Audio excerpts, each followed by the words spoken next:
ข้อที่สี่สมัคคานังตะโปสุโข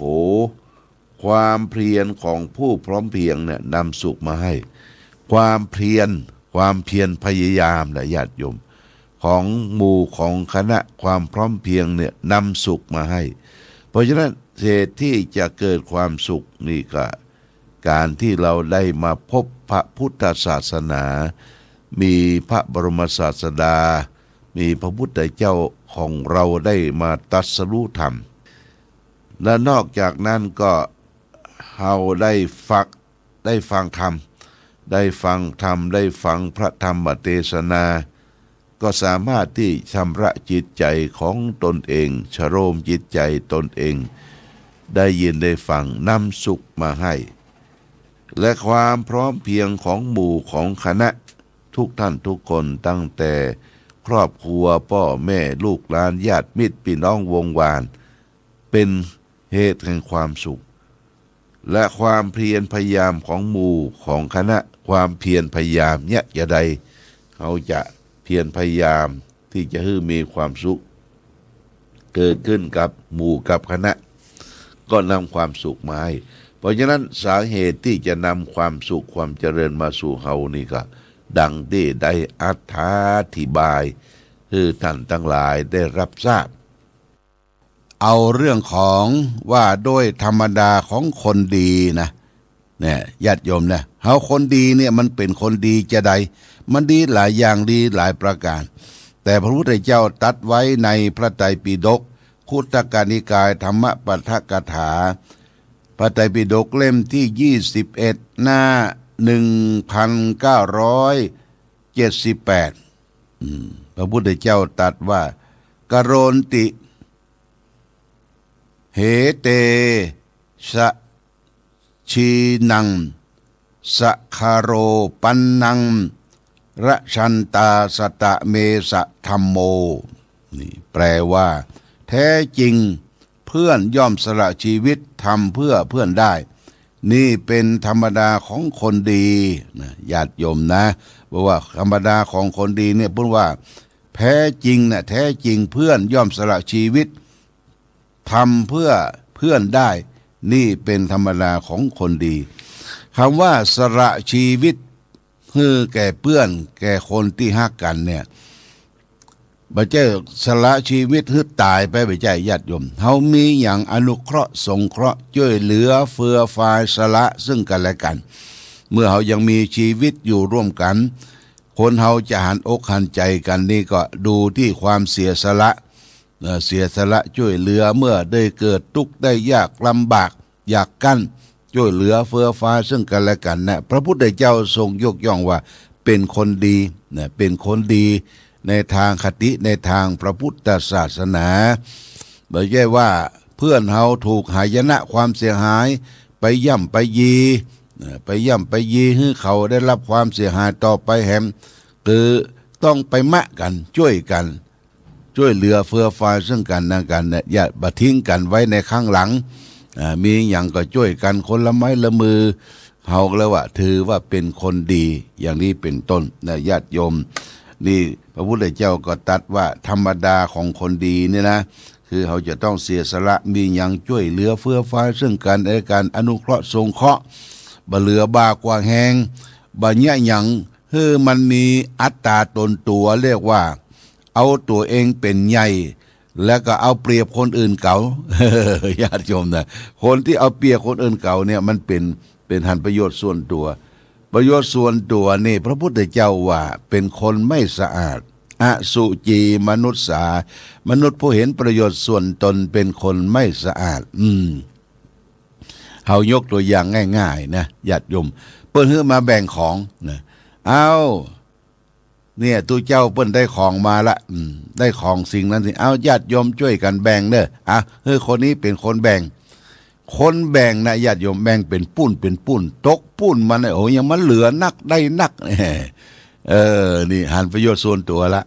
เปิ้นแบ่งจิ้นควายตาย5แต่ก่อนเนี่ยจิ้นควายตาย5เปิ้นจะไปปาดแบ่งกันเป็นหุ้นเพื่อเอามาย่างเอามาประกอบอาหารก่อนคนนี่ลำบากยากกั้นกัน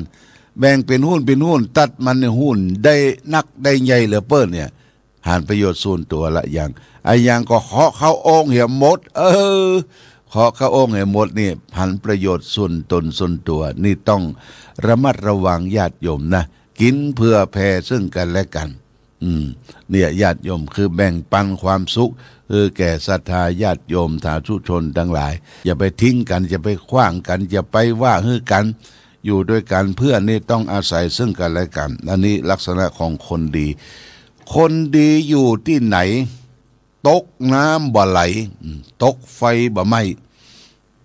มีคนยกย่องสรรเสริญได้ญาติโยมคนดีนะตกน้ำบ่ไหลตกไฟบ่ไหม้มีคนยกย่องสรรเสริญเทวดาคุ้มครองรักษาตรงกันข้ามกับคนหันประโยชน์ส่วนตัวญาติโยมหันประโยชน์ส่วนตัวหันแก่ได้แก่ตนแก่ตัวมีอย่างเอาเปรียบเปิ้ลเนี่ยเปิ้ลว่าโอ้บ่ให้ดีเท่าที่ควรนะเราต้องเสียสละช่วยกันองค์พระสัมมาสัมพุทธเจ้าของเรานี่เป็นอาทิเป็นตัวอย่าง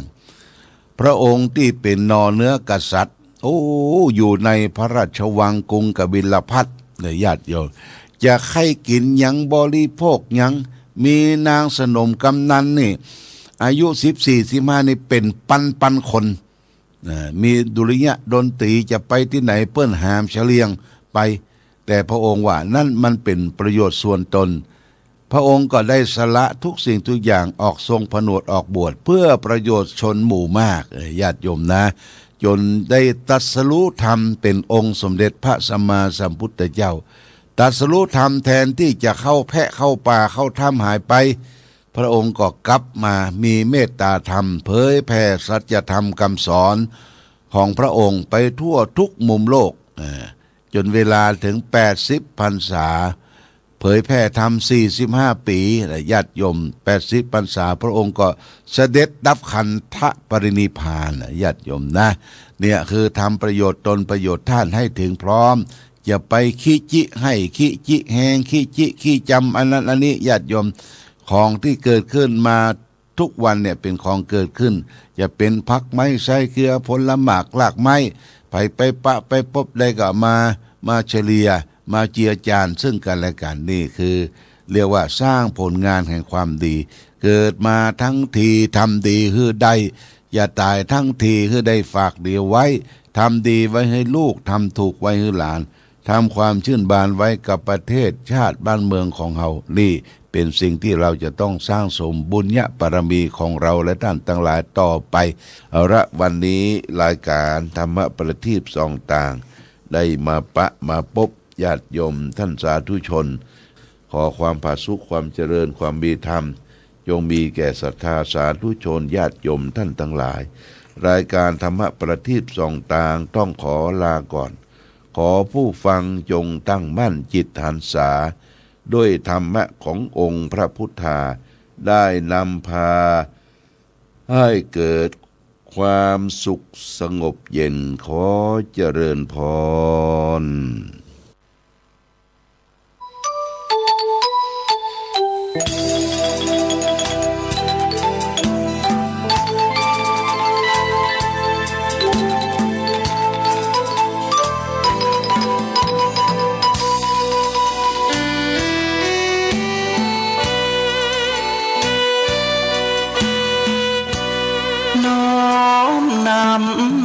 ตำนานผ่านทุกรุ่นองค์บุญหลวงพ่อแก้วทันตะจิตโตมีบุญญาบารมีมากโขมีพุทโธเป็นที่นำทาง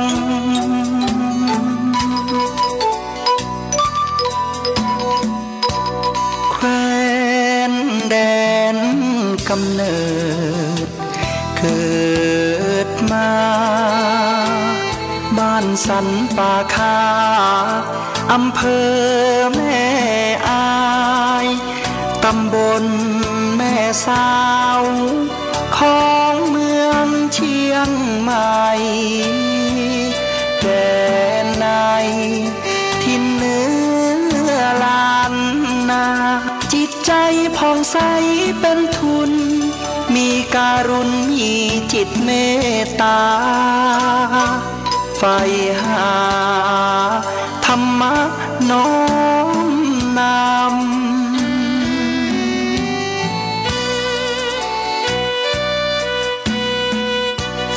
โยมพ่ออุ่นแม่ปอมหิงสาบิดามารดาผู้เลี้ยงดูเส้นทางธรรมน้อมนำคำชูเดินสู่เส้นทางของผ้าเหลือง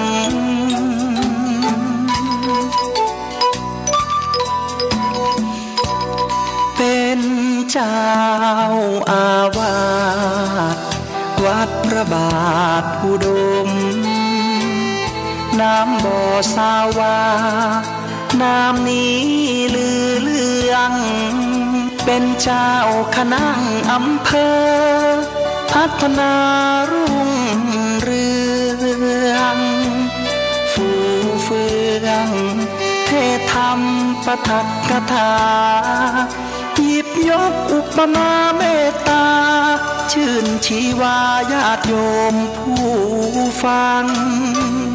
พร้อมพรังญาติโยมศรัทธา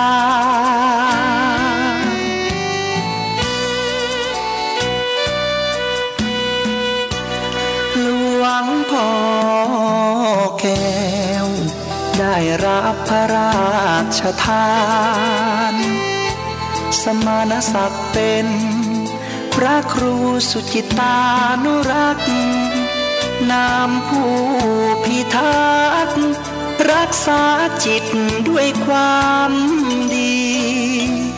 แห่งนี้เป็นพระนักปกครอง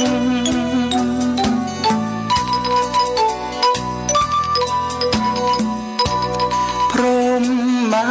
วิหารธรรมน้อมนำเป็นหลักยึดมาเมตตากรุณามุทิตาอุเบกขานำฉายาเรื่องลือเรื่องรอง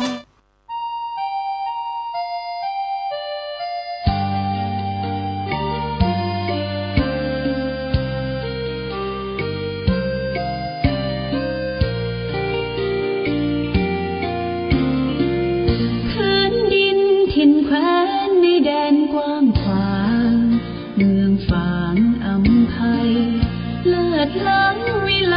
ชวนให้ไปหา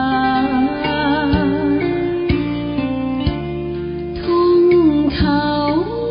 เนาไพรหากใครได้มาม่วนใจนักหนาได้มาแอวเมืองฟ้าชุ่มเย็นช่ำล้ำเที่ยวทำตักเต่าแดนเก่าโบราณเรียบล้อลำธารเที่ยวดอยอ่างขางเขื่อนน้ำแม่นางเยี่ยมชาวบ้านยางป่าคาดอยลางกลางถ้ำผาพึ่งพนาป่าสวยน้ำใสความธรรมชาติเคยกันปันมาหลากพื้นเผ่าพันธุ์ร่วมกันพร้อมหน้าเสน่ห์นำพายมาเมืองฟ้าดอยดงหน้าแดนแห่งนี้มีชื่อเมืองปางท่ามกลางลมหนาวทุ่งท้องกวาวชวนให้ลุ่มลงหากแม้นใครยืนสักครั้ง งก็คง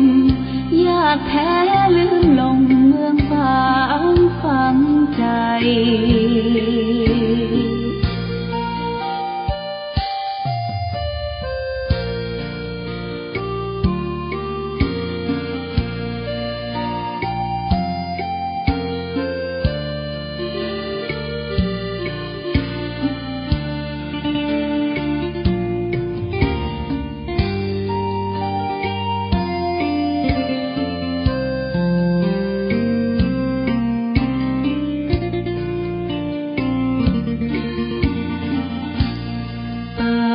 สวยน้ำใส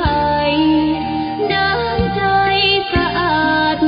เมืองฟ้าธรรมชาติเสกสรรปั้นมาหลากพื้นเผ่าพันธุ์ร่วมกันพร้อมหน้าเสน่ห์นำพายมาเมืองฟ้าดอยดงแห่งนี้มีชื่อเมืองปางท่ามกลางลมหนาวทุ่งท้องท้องกวาวชวนให้ลุ่มหลงหากแม้นใครยืมสักครั้งก็คงยากแท้ลืมลงเมืองฟ้าฝังใจ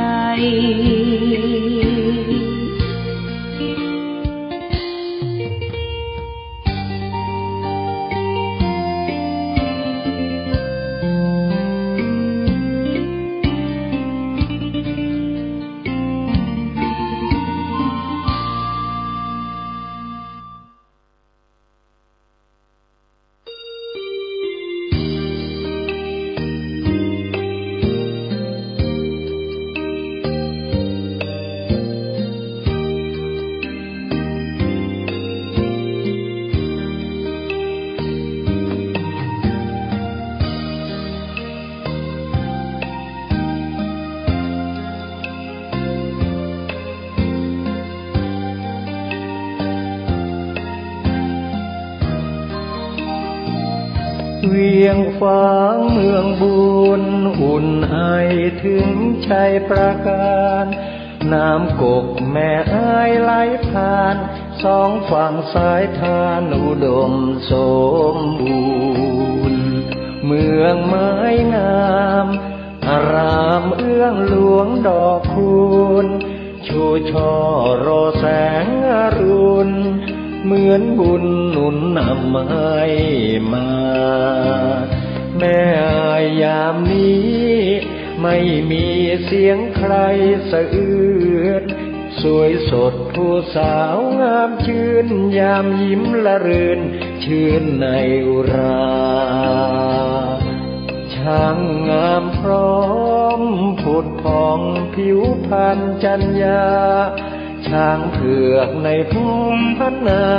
เพียงพบศพตาพาใจอาวรณ์พระเจ้าพรหมสร้างสมเวียงชัยประการสืบลูกสืบหลานเป็นตำนานเหมือนดังละครเหนื่อยยากเพียงใดทรงใส่ใจข้าราษฎรเชียงแสนแม่อายท่าตอนทรงขวาตอนร่วมเป็นธานีควรจงภูมิใจเทิดไว้เหนือกล้าวเกศา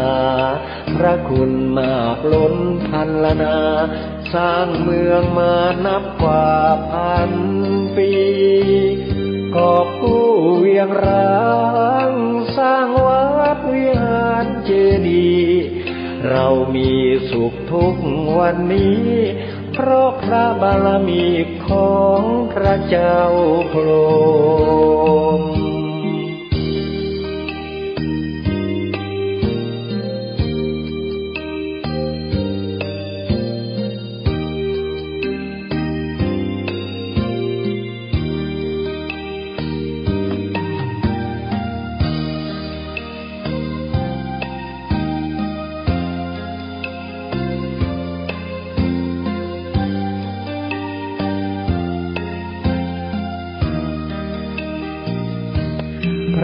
เจ้าพรหมสร้างสมเวียงชัยประการสืบลูกสืบหลานเป็นตำนานเหมือนดังละครเหนื่อยยากเพียงใดทรงใส่ใจข้าราษฎรเชียงแสนแม่อายท่าตอนทรงขวาตอนร่วมเป็นธานีควรจงภูมิใจเทิดไว้เหนือกล้าวเกษาพระคุณมากล้นพันละนาสร้างเมืองมานับกว่าพันปีกอบกู้เวียงร้างสร้างวัดวิหารเจดีย์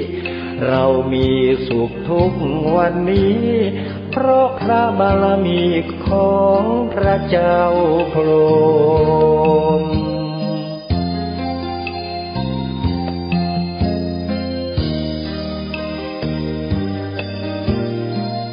ธงชาติและเพลงชาติไทยเป็นสัญลักษณ์ของความเป็นไทยเราจงร่วมใจยืนตรงเคารพธงชาติด้วยความภาคภูมิใจในเอกราชและความเสียสละของบรรพบุรุษไทยประเทศไทยรวมเนื้อชาติไทยเป็นประชารัฐผ้าไทยของไทยทุกส่วนอยู่ดำรงคงไว้ได้ทั้งมวลด้วยไทยล้วนหมายรักษาพันธิตไทยนิรักสงบแต่ถึงรบไม่กล้าเอกราชจะไม่ให้ใครคุมขีสละเลือดทุกอย่างเป็นชาติทะเลพลังประเทศชาติไทยทวีมีชัยชโย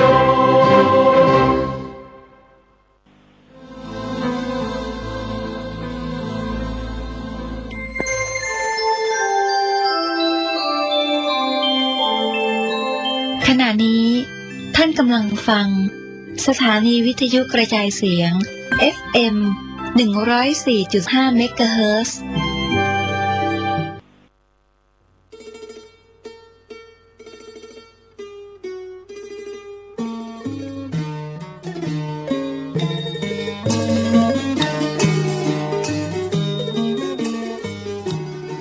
การบรรพชาอุปสมบทในปีนี้ในโอกาสนี้ขอเจริญพรเชิญชวนพุทธศาสนิกชนทั้งหลายได้ร่วมบุญบรรพชาอุปสมบทราษฎรบนพื้นที่สูงประจำปีพุทธศักราช 2569 ปีที่ 61 ในโครงการพระธรรมจาริกได้บรรพชาอุปสมบทจำนวน 193 รูปถวายเป็นพระราชกุศลสมเด็จพระนางเจ้าสิริกิติ์พระบรมราชินีนาถพระบรมราชชนนีพันปีหลวงในวันที่ 12 กรกฎาคม พุทธศักราช 2569 ณ พระอุโบสถวัดเบญจมบพิตรดุสิตวนาราม กรุงเทพมหานคร และวันที่ 13 กรกฎาคม พุทธศักราช 2569 ณ พระอุโบสถวัดสลีโสดาพระอารามหลวงจังหวัดเชียงใหม่เชิญท่านผู้ใจบุญทั้งหลายร่วมเป็นเจ้าภาพรูปละ 2,500 บาทหรือตามกำลังเจตนาศรัทธาที่จะได้ร่วมบุญกันณโอกาสนี้ก็ขอประชาสัมพันธ์บอกบุญกับทุกท่านขออนุโมทนาล่วงหน้าของทุกท่านได้ประสบความสุขความเจริญได้ร่วมเป็นเจ้าภาพบวชเณรบวชพระในปีพุทธศักราช 2569 กับวัดสลีโสดาพระอารามหลวงโครงการพระธรรมจาริกในปีนี้ทุกท่านทุกคน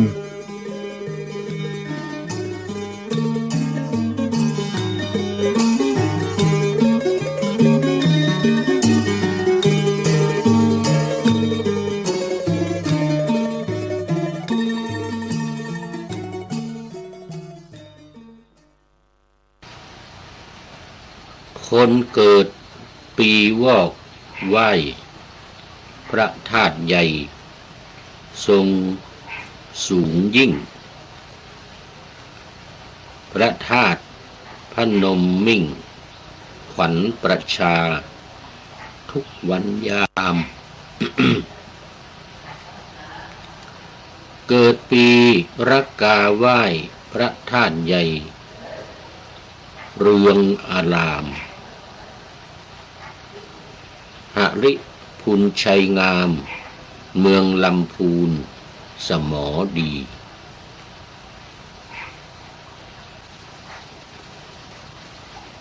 คนเกิดปีจอไหว้พระธาตุใหญ่จุฬามณีวัดเกตการามศรีจากสวรรค์อันอำไพคนเกิดปีกุลไหว้พระธาตุใหญ่ดอยตุงชัยอยู่ในเมืองเชียงรายเชิญสักการะบูชาขอถวายความนอบน้อมแด่พระรัตนตรัยมีพระพุทธเจ้าเป็นต้นขอถวายความเคารพพระมหาเถระพระเถรานุเถระเจ้าคณะวัดสังฆาธิการทั่วโลกมีพระเดชพระคุณพระธรรมเสนาบดีเจ้าคณะภาค7วัดพระธาตุดอยสุเทพเป็นต้นและขออำนวยพรแด่ท่านผู้ฟังท่านผู้ชมสาธุชนพุทธบริษัททั้งหลายวันนี้รายการพระไตรปิฎกลอยฟ้าก็ลอยมาจากวัดพระธาตุดอยสุเทพผ่านทางเฟซบุ๊กไลฟ์สวัยเทพบุญล่วงหน้ามา1 วันตอนนี้ขอต้อนรับพระเดชพระคุณหลวงพ่อสุทธิสงึมลำจากจังหวัดบุรีรัมย์เป็นอาทิกัลยาณธรรมโม เป็นผู้มีธรรมอันงามในเบื้องต้นได้แก่ศีลสิกขาบท227ของพระกราบขอบพระคุณหลวงพ่อเป็นอย่างยิ่งให้หัวใจมาแล้วอวยพรวันเกิดให้กับผู้พูดวันอังคารสาธุสาธุขอบคุณมากแล้วก็ตามมาด้วย FC ตัวจริงท่านพระครูธรรมธรสุริยันสันตจิตโตกราบนมัสการครับพระอาจารย์วันนี้จะมีอะไรมาประชาสัมพันธ์หรือเปล่าเนาะนี่ขอเชิญรีบคอมเมนต์มาเลยเพราะว่าตอนนี้กำลังอยู่ช่วงแรกนี่ปาหน้าธรรมาสยังไม่เสร็จพระเดชพระคุณหลวงพ่อสุทธิสงึมรำมาแล้วเป็นอาทิกัลยาณธรรมโมท่านพระครูธรรมธรสุริยันก็ยังเป็นอาทิกัลยาณธรรมโมเหมือนกันมีความงามมีธรรมอันงามในเบื้องต้นเพราะว่าหลวงพ่อเข้ามาตั้งแต่ไกลไม่ทันโหสุริโยยังไม่จับขอบฟ้าปะหน้าธรรมาสยังไม่เสร็จ หลวงพ่อเข้ามารอแล้วท่านพระครูธรรมธรก็เหมือนกันวันนี้มีประชาสัมพันธ์ว่าวันนี้วันอายุวัฒนมงคลพระเดชพระคุณพระเทพรัตนนายกเจ้าคณะจังหวัดลำพูนเจ้าอาวาสวัดพระธาตุนิพูนชัยจังหวัดลำพูนครับครบ70 ปีครับโอ้โหสาธุสาธุโอ้โมทนาเมื่อกี้นี่ก็พูดถึงการไหว้พระธาตุนิพูนชัยไปแล้วเนี่ยไหว้พระธาตุนิพูนชัยนี่คนเกิดปีละกาคนเกิดปีละกาปีไก่เกิดปีไก่ไหว้พระธาตุนิพูนชัยจังหวัดลำพูนก็เป็นวัดที่ท่านเจ้าคุณ ท่านเจ้าคุณเซียว นี่อายุเท่ากัน70 ปีแต่ว่าวันนี้เป็นวันครบอายุวัฒนมงคลก็เกิดก่อนผู้พูดนี่อะไรเดือนกรกฎานี่กรกฎาสิงหากันยาตุลาโอ้เกิดก่อนผู้พูดไป2 เดือนกว่านี่แต่ว่าเป็นเสี่ยวกัน ปีเดียวกัน2499อันธพาลครองเมือง ปีอันธพาลครองเมืองแต่ว่าหลวงพ่อเจ้าคุณเสี่ยวไม่ได้เป็นอันธพาลเด้อหลวงพ่อเจ้าคุณวัดเทพรัตนนายกท่านอาจารย์พระมหาจำรัดจำรัดอะไรวาทีอะไรสักอย่างหนึ่งนะอัตตะโอ้ฉายาจำไม่ได้อัตตวาทีอัตตะสักอย่างหนึ่งนี่นะเป็นเสี่ยวกันนี่อีก2 เดือนก็จะถึงวันเกิดของผู้พูดวันที่2 ตุลาคมอันนี้วันนี้เป็นวันที่7กรกฎาคมโอ้ขออำนวยอวยพรให้ท่านเจ้าคุณเจ้าคณะจังหวัดลำพูนวัดพระธาตุนริพูนชัยโอ้มีความสุขมีความเจริญอายุมั่นขวัญยืน10,000 ปีหมื่นปีนี่เหมือนกับหนังจีนเลย 10,000 ปีหมื่นปี หรือว่าเจ้าคุณจำรัดประเรียนธรรม7 ประโยคโอ้เจ้าเท่ากันแต่ว่าคุณวุฒิสูงกว่าแล้วตอนนี้สมณศักดิ์ก็สูงกว่าอีกเป็นชั้นเทพแล้วทีเนี้ยเทพรัตนนายกนี่ผู้พูดยังไม่ได้สักชั้นเลยนะ คนเราเกิดมาบุญไม่เท่ากันสร้างบุญญาบารมีมามากน้อยไม่เท่ากันแล้วไม่เหมือนกันด้วยได้กันคนละอย่าง2 อย่างบุญที่สร้างสมมานี่นะมันจะไม่เหมือนกันแต่อายุนี่เท่ากันได้นี่70 ปีเท่ากัน ขอบคุณท่านพระครูธรรมธรสุริยันสันตจิตโตเป็นอย่างยิ่งที่ประชาสัมพันธ์วันอายุวัฒนมงคลของท่านเจ้าคุณพระเทพรัตนนายกเจ้าคณะจังหวัดลำพูนวัดพระธาตุนริพูนชัยมาให้ในครั้งนี้นะเอาละโมทนาตอนนี้ก็เข้ามาสู่เนื้อหาของธรรมะกันเลยวันนี้จะพูดถึงมัทธคุณดรีตอนจบ ตอนจบวันนี้จ่ายไม่ครบก็จบแน่ เมื่อวานนี้เล่ามาถึงตอนที่พราหมณ์อทินนะปุพกะพราหมณ์ยอมจำนน เราเรียกว่ายอมแพ้ยอมจำนนกับเทพบุตรลูกชายซึ่งปลอมตัวมาปลอมตัวเป็นชายหนุ่มอายุรุ่นราวคราวเดียวกันกับมัทธคุณดรีทำหน้าตาคล้ายๆลูกชายคล้ายๆลูกชายของ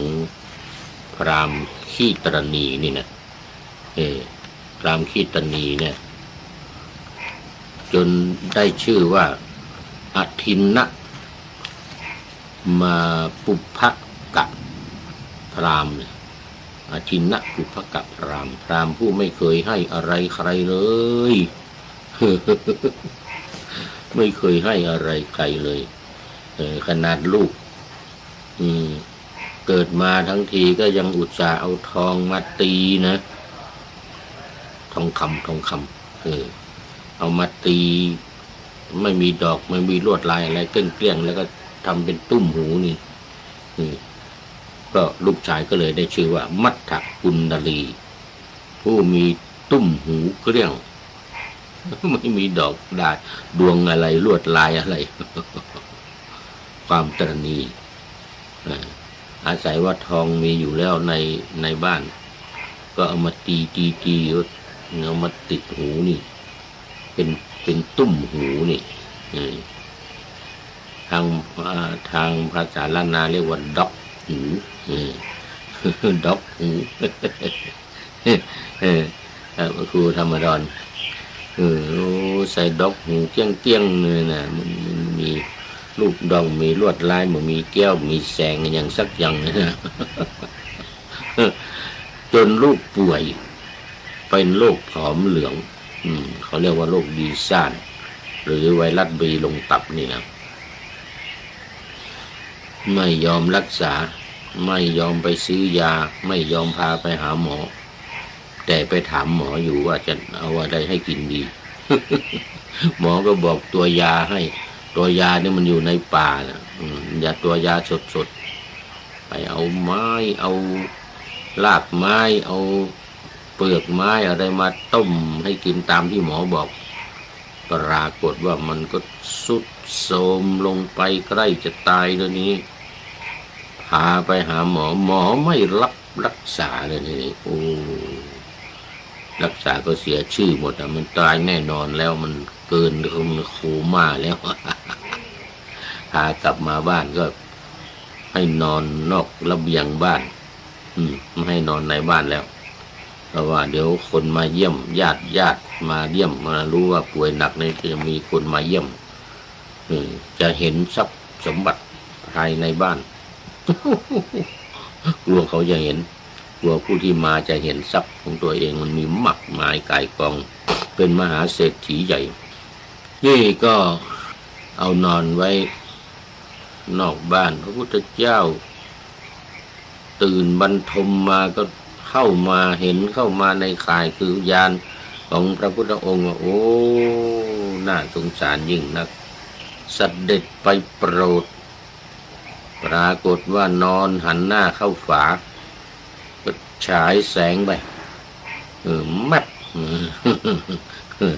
วาบเขาเรียกวาบเป็นแมปไม่ได้แมปภาษาล้านนาฉายแสงเข้าไปวาบ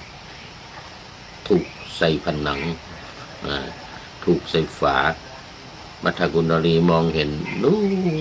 ดีใจจังเลยมันเป็นแสงอะไรนี่ก็รีบหันหน้ากลับมาหันหน้าออกฝามาเห็นพระพุทธเจ้าโอ้ทำอะไรไม่ได้แล้วว่างั้นนะตอนนี้ยกมือไหว้ก็ทำไม่ได้ว่าเพราะความตระหนี่ของพ่อเราแท้ๆที่ไม่ยอมรักษาเรานี่นะตอนนี้ทำอะไรก็ไม่ได้นะก็ทำจิตให้เลื่อมใสศรัทธาในพระพุทธเจ้านี่ได้ทำได้แค่นี้แหละว่างั้นนะขอบูชาพระพุทธเจ้าด้วยความเลื่อมใสด้วยความศรัทธาเหมือนนะด้วยความเลื่อมใสด้วยความศรัทธาก็เลยแล้วก็ไปเลยทีนี้ไปตอนนั้นเลยพุทธองค์ทรงทราบไปแล้วไปเกิดบนสวรรค์แล้วก็เสด็จจากไปแล้วก็มาถึงตอนที่เผาศพเรียบร้อยแล้วทินนะปุพกะพราหมณ์นี่ก็ไปร้องไห้คร่ำครวญอยู่ในป่าช้าอยู่ในป่าช้าผีดิบมือนะเผาเสร็จเรียบร้อยแล้วมัทธกุณฑลีเทพบุตรแหวกวิมานมองคำเม่นเห็นพ่อผู้มีเวร ตกระกำลำบากร้องไห้ร้องห่มก็เลยมาช่วย มาช่วย มาบอกว่ามาร้องไห้อยู่ข้างๆมาร้องไห้อยู่ข้างๆพ่อนะทำปลอมตัวมาเป็นเหมือนกับมัทธกุณลีน่ะเสร็จแล้วก็โอ้พามก็ไปด่าเลยทีเนี่ยโอ้มาร้องไห้อยู่ทำไมถามก่อนโอ้ผมเสียอกเสียใจมีรถคันหนึ่งเป็นทองคำว่างั้นนะแต่ไม่มีล้อว่างั้นนะไม่มีล้อไม่นั่นนะอยากจะได้ล้อมาใส่ว่างั้นถ้าไม่ได้ล้อมาถ้าจะตายแล้ววันนี้ว่างั้นนะพ่อก็เลยบอกเอาอยากจะได้อะไรอ่ะอยากจะได้ล้อเงินล้อทองล้อคำล้ออะไรบอกมาจะเอามาให้ว่างั้นนะเศรษฐีนี่นะโอ้ลูกชายก็คิดว่าดูพ่อของเราตอนที่เรายังไม่ตายนี่ก็ไม่ให้อะไรว่างั้นนะขี้เติมนี่ตอนนี้จะเอาเงินเอาทองมาให้จะเอาล้อเงินล้อทองมาให้หน้าบัตรสีบัตรทะเลิงว่างั้นนะ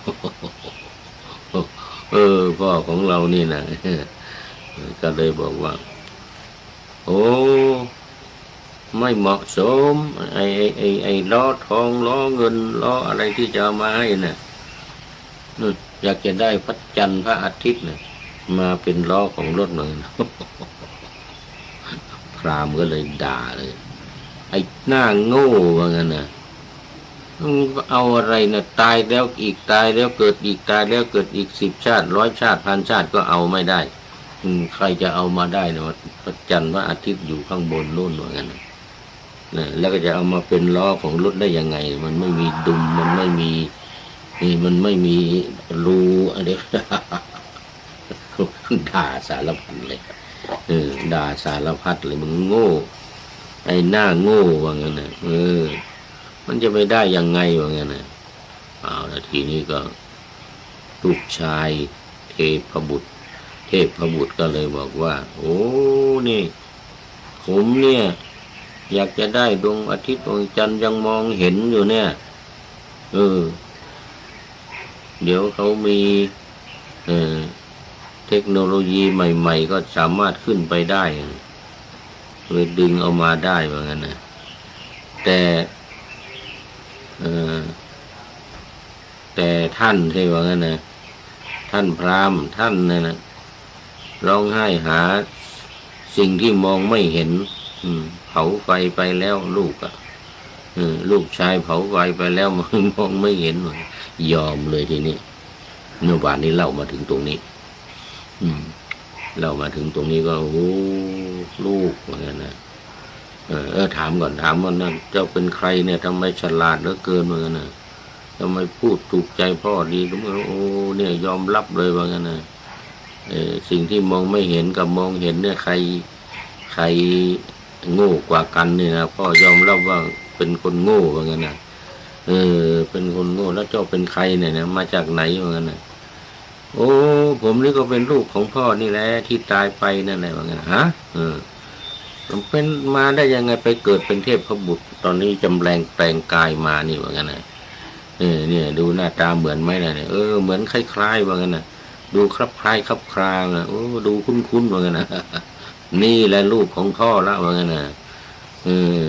แล้วทำไมได้ไปเกิดบนสวรรค์นะโอ้ก็พระพุทธเจ้ามานะพ่อก็ไม่เห็นพ่ออยู่ในบ้านพระพุทธเจ้ามาโปรดฉายแสงมากระทบฟ้านั่นผมหงายหน้ามามองเหมือนกันนะเห็นพระพุทธเจ้าเกิดความเลื่อมใสศรัทธาจึงได้ไปเกิดบนสวรรค์เหมือนกันนะฮะอย่างนั้นเหรอเหมือนกันนะโอ้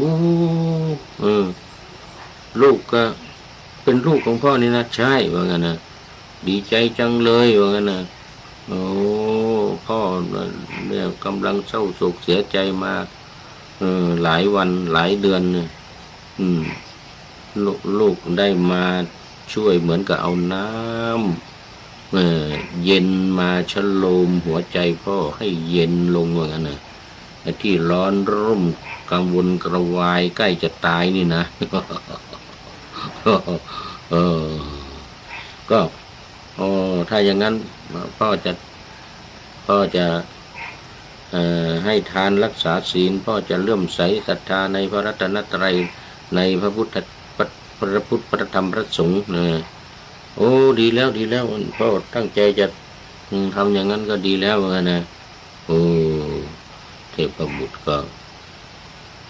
กลับขึ้นไปสู่บนสวรรค์พราหมณ์อทินนักอุปกะพราหมณ์นี้ก็ไปกราบทูลพระพุทธเจ้ากราบทูลถามพระพุทธเจ้าว่าจริงหรือพระพุทธเจ้าว่าไงนะ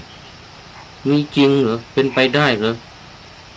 คนไม่ได้ให้ทานไม่ได้รักษาศีลไม่ได้อะไรสักอย่างแค่เลื่อมใสศรัทธาเนี่ยได้ไปเกิดเป็นเทพบุตรจริงเหรอถามพระพุทธเจ้านะโอ้ตอนนี้ขอต้อนรับคุณโยมจันเพ็ญคำโพธากราบหลวงพ่อสาธุเจ้าโอ้ดีใจนี่ลูกศิษย์ก้นกุฏิท่านอาจารย์พระมหาวิษณุ โอ้มาแล้วตอนนี้เป็นเขาเรียกว่าเป็นปริโยสานกัลยาณีผู้มีทำอันงามในที่สุดซะแล้วนี่ใกล้จะหมดเวลา ใกล้จะหมดเวลาแล้วโมทนากับคุณโยมจันเพ็ญคำโพธาเป็นอย่างยิ่งจากนี่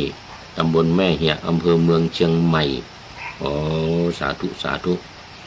ติดตามดูโปรไฟล์อยู่ไปทำบุญอยู่บ่อยๆที่นั่นที่นี่โอ้ดีมากนะมาเดี๋ยวจะไม่จบนี่วันนี้ว่า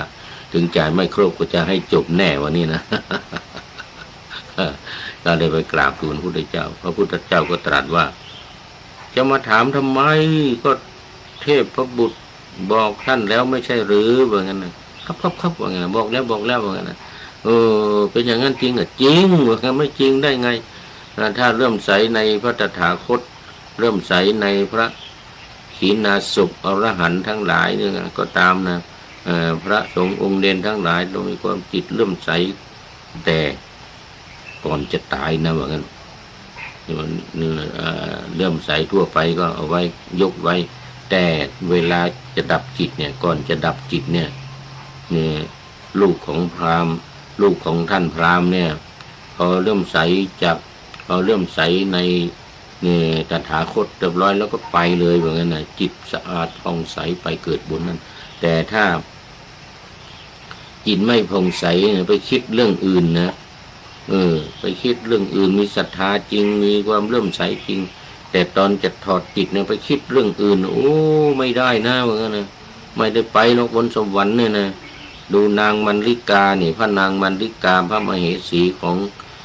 พระเจ้าประเสนที่โกศลใช่ว่างั้นนะนึกถึงบาปนิดเดียวไปนรก7 วันว่างั้นนะจากนั้นจึงขึ้นสวรรค์หลังจาก7 วัน เพราะนั้นเรื่องนี้ถ้าท่านต้องมีความเริ่มใสศรัทธาจริงๆโดยเฉพาะเดี๋ยวตอนใกล้จะตายนะต้องนึกถึงศีลที่ได้รักษาทานที่ได้ถวายภาวนาที่ได้กระทำเนี่ยนะความดีความงามทุกอย่างให้คิดถึงก่อนจะตายเนี่ยนะพุทโธเมนาโถธัมโมเมนาโถสังโฆเมนาโถว่าไปอย่างนั้นนะพระพุทธเจ้านี่นะพราหมณ์ได้ยินก็โอ้เป็นโสดาบันเลยบรรลุเป็นโสดาบันเลยคนทั้งหลายที่รับฟังกันก็โอ้นิมนต์พระพุทธเจ้าไปที่บ้านนิมนต์พระพุทธเจ้าไปที่บ้านถวายทานพุทธองค์แสดงธรรมให้ฟังเป็นโสดาบันคนทั้งหลายก็พากันบรรลุอริยผลเป็นจำนวนมากโอ้สาธุโมทนาจบพอดีเวลาหมดพอดีโยมจันเพ็ญเป็นสุดท้ายเข้าสู่เส้นชัยของรายการในวันนี้โอ้โมทนาเป็นอย่างยิ่งมาดูเขาเรียกอะไรข้อคิดท้ายรายการวันนี้ตรงกับวันเกิดของหลวงพ่อเจ้าคุณเซียวพอดีเลยท่านเจ้าคุณ จำหลักวัดพระธาตุหริพูนชัยนู่นน่ะเกิดวันนี้ท่านFC ตัวจริงรายงานเข้ามาแล้วก็ปะหน้าธรรมาสนี่นะจั่วหัวนี่นะเรื่องของการไหว้พระธาตุหริพูนชัยพอดีเลยวันนี้ เรื่องการกราบไหว้เจดีย์ไหว้พระธาตุประจำวันเกิดนะประจำวันเกิดนะคราวนี้ก็ไหว้พระธาตุประจำวันเกิดของใครของมันประจำวันเกิดของใครของมันว่ามาแล้ว10เดี๋ยวก่อนว่ามาแล้ว8นะ8ปีนะ8วันเกิดนี่นะตั้งแต่ปีชวดหนูฉลูโคคานเสือเถาะกระต่ายมะลงงูใหญ่มะเสงงูเล็กมะแม่ม้ามะเมียม้ามะแม่แพะเนี่ยมาถึงว่าไปแล้วเนี่ยไหว้พระธาตุนะเมื่อวันก่อนใครเกิดปีมะลงมะเสงอะไรไหว้พุทธคยาบ้างนี่มะเสงนี่คือแล้วก็ปีมะเมียนี่ปีม้านี่ไหว้ชเวดากองนี่ที่ประเทศพม่านี่พระธาตุนะปีมะแม่ปีแพะนี่นะพระธาตุดอยสุเทพนี่เด้อพระธาตุดอยสุเทพนี่มาเอาไหว้พระธาตุดอยสุเทพในวันนี้ก็มีโยมมาไหว้พระธาตุดอยสุเทพคนหนึ่งมาถวายสังฆทานบอกว่าโอ้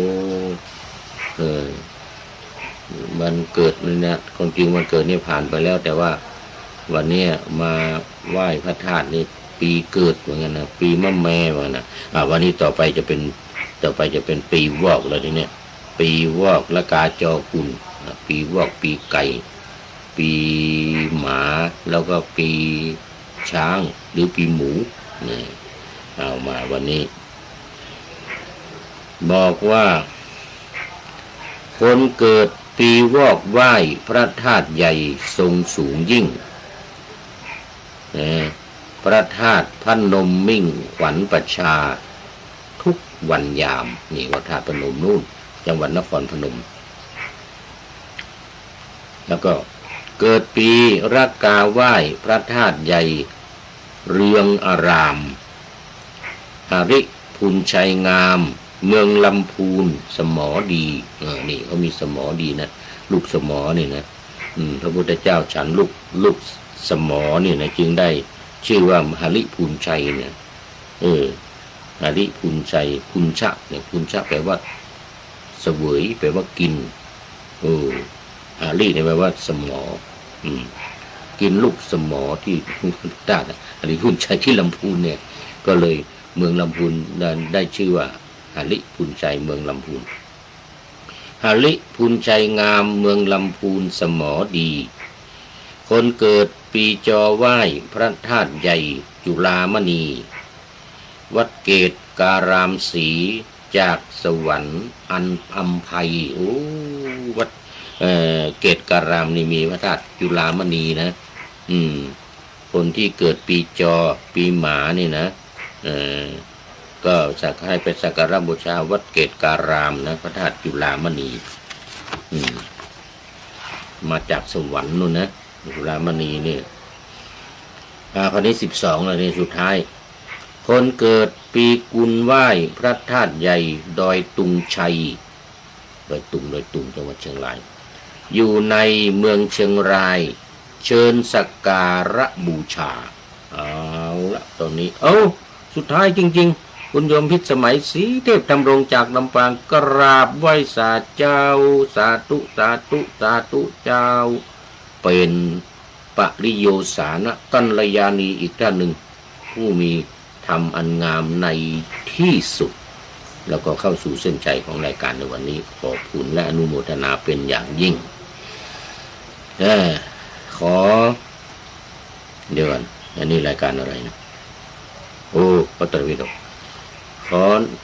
นำพระไตรปิฎกลอยฟ้าไปจากผู้ฟังทั้งหลายในโลกล่าวันต่อไปจะได้จรย้อนกลับมาสู่สถานีใหม่ให้ท่านฟังเดี๋ยวก่อน มันหมดเวลาหรือยังเนี่ยโอ้เดี๋ยวความจริงยังไม่หมดนะ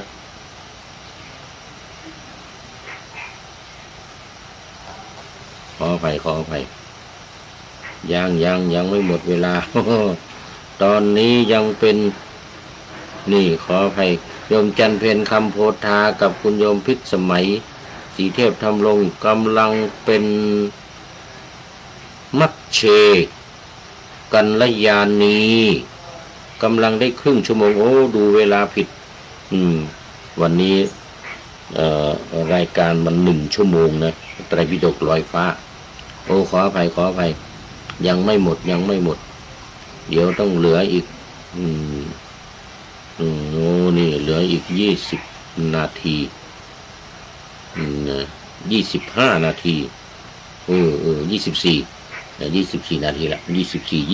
นาทีเป็นว่ายังไม่หมดเวลา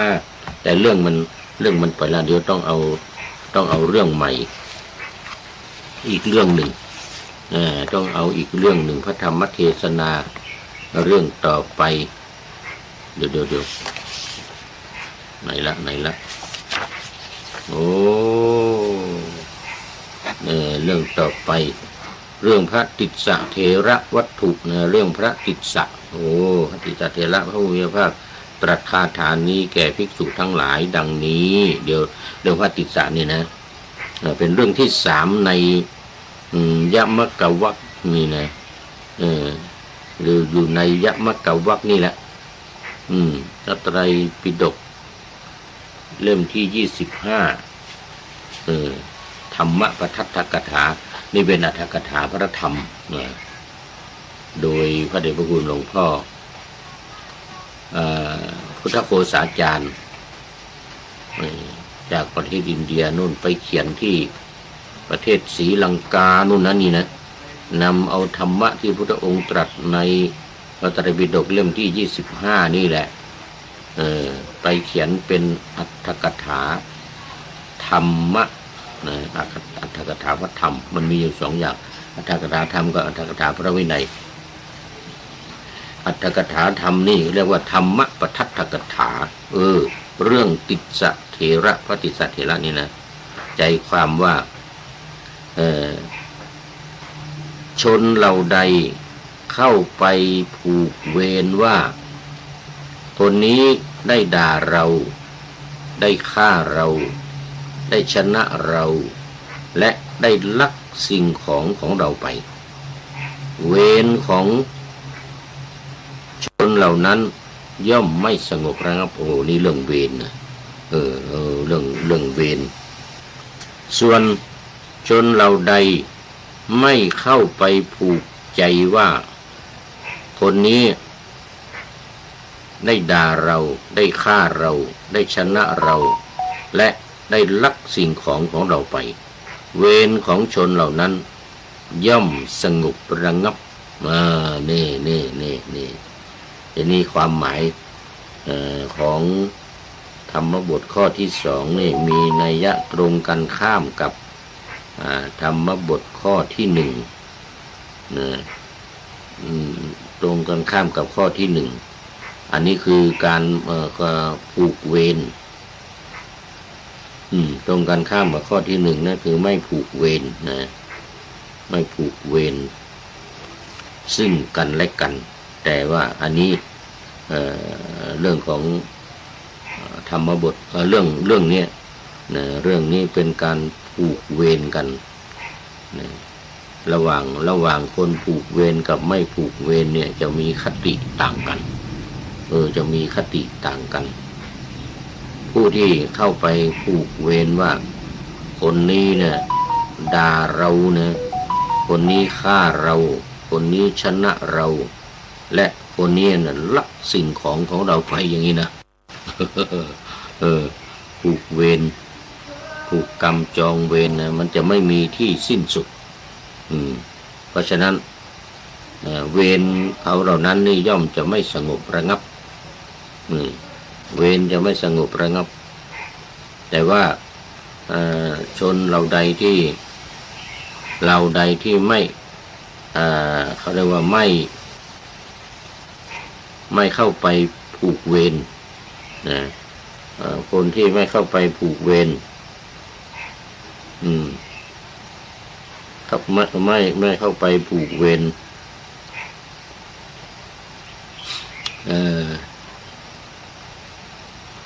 กับ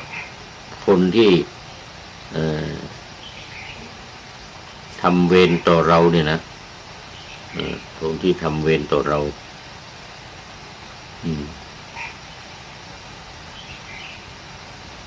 คนนั้นเวรของคนนั้นก็จะไอ้นี่จะย่อมสงบระงับนี่อันนี้มีเรื่องเล่าประกอบก็คือเรื่องของพระติสสะพระติสสะเถระ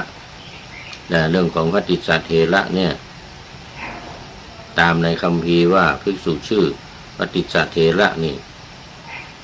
นะอยู่หลายรูปมีเรื่องราวของบทเรียนธรรมะที่แตกต่างกันไปที่โดดเด่นมีหนึ่งพระติสสะเถระผู้ติดในจีวรพระปูติคัตตะเถระภิกษุที่ป่วยเป็นโรคผิวหนังแล้วก็จนเน่าเปื่อยพระโลสกติสสะเถระพระอรหันต์ผู้มีวิบากกรรมจากอดีตชาติทำให้มักจะไม่ได้ลาภสักการะอาหารบิณฑบาตเป็นต้นติสสะนี่มีหลายองค์ติสสะเถระที่มีหลายองค์คราวนี้เล่าถึงเรื่องของการผูกเวรเนี่ยนะผูกเวรคนนั้นด่าเราคนนั้นลักของเราไปคนนี้ชนะเราเนี่ยคนนี้ฆ่าเราอย่างนี้นะ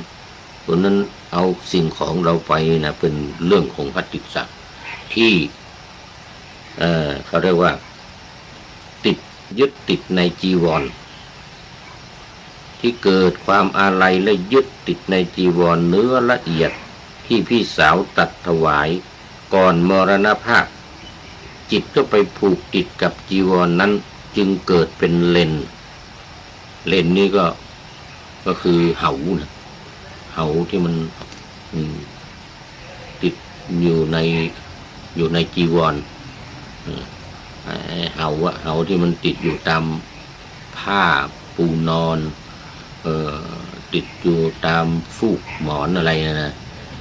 ที่มันกัดเราคันๆนะอันนี้คือตัวเรนนะอาศัยอยู่ในจีวรเป็นอุทาหรณ์โทษของความตระหนี่และความยึดติดและการผูกเวรกับคนที่ลักเอาสิ่งของคนที่เอาสิ่งของตัวเองไปเรื่องของท่านพระติสสะนี่ก็มีรายละเอียดพอสมควรนะคือเป็นอย่างนี้พระติสสะเนี่ยไปจำพรรษาอยู่ในป่าเสร็จแล้วออกพรรษาไปได้ผ้าสาดกเนื้อหยาบนี่นะไปดึงผ้าบางสุกุลผ้าสาดกเนื้อหยาบเขาไปเอาห่อศพไปทิ้งเลยนะเสร็จแล้วก็พระติสสะพระติสสะเถระเนี่ยก็ไปได้มาเสร็จแล้วก็เอาไปให้พี่สาว เอาไปฝากพี่สาวไว้เป็นผ้าผืนใหญ่เหมือนกัน พี่สาวก็มาพิจารณาว่าพระเถระเรานี่ได้ผ้าหยาบมาไม่สมควรเหมือนกันเป็นผ้าสาดกเหมือนกันนั่นแหละแต่ว่ามันเนื้อมันหยาบก็เลยเอาไปตำเลยทีนี้ ไปทำพิธีกรรมใหม่เอาไปโขลกแล้วก็ตำนะเสร็จแล้วก็เอาไป พอมันละเอียดเรียบร้อยแล้วนี่นะก็เอาไปทอเป็นเส้นไหมเป็นเส้นไหมเป็นเส้นไหมเป็นเส้นเป็นผ้าสาดกเนื้อละเอียดพอไปทอเสร็จเรียบร้อยแล้วเนี่ยเป็นผ้าผืนใหญ่กว่าเดิมทีเนี้ยผ้าผืนใหญ่กว่าเดิมปกติผ้าที่ท่านได้มาเนี่ยผ้าดินเนื้อหยาบที่ว่านี่นะผ้าเนื้อหยาบที่ท่านได้มานี่ก็เรียกว่าเดี๋ยวจะหมดเวลาอีกแล้วมั้งเนี่ย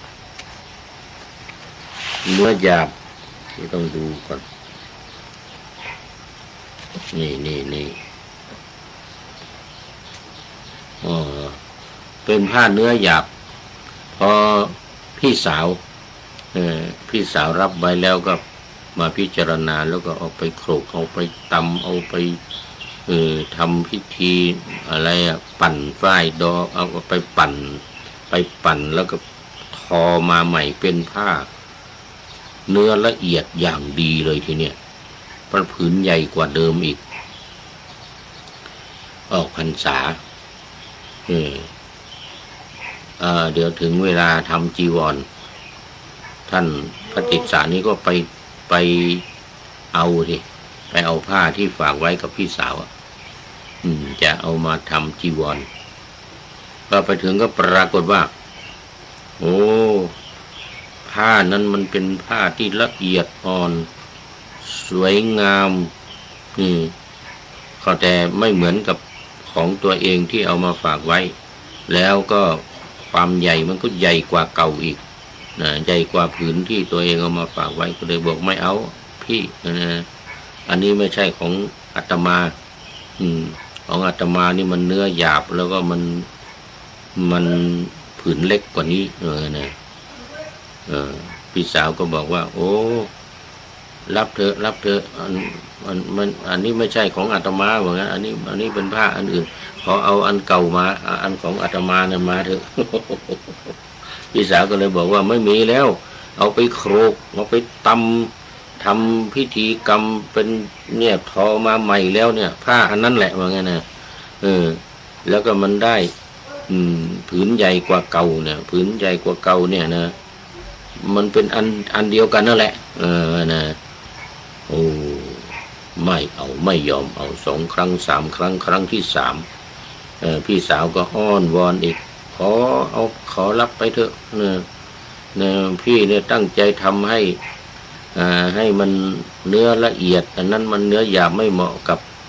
ท่านว่างั้นนะมันเนื้อหยาบแล้วก็มันผืนเล็กด้วยเนี่ยท่านเป็นร่างกายตัวใหญ่เนี่ยพอดีแล้วว่างั้นนะก็เลยเอาก็เอาว่างั้นนะเอาไปทำจีวรพอทำจีวรเสร็จเรียบร้อยแล้วเนี่ยก็มันยังไม่ถึงเวลา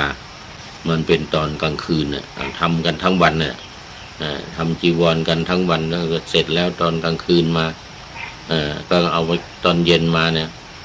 เสร็จเรียบร้อยแล้วซักย้อมอะไรเรียบร้อยเย็บเอามาตัดเย็บเป็นจีวรเรียบร้อยแล้วก็เอาเก็บไว้ก่อนตอนกลางคืนนะกลางคืนเก็บไว้ก่อนเสร็จแล้ว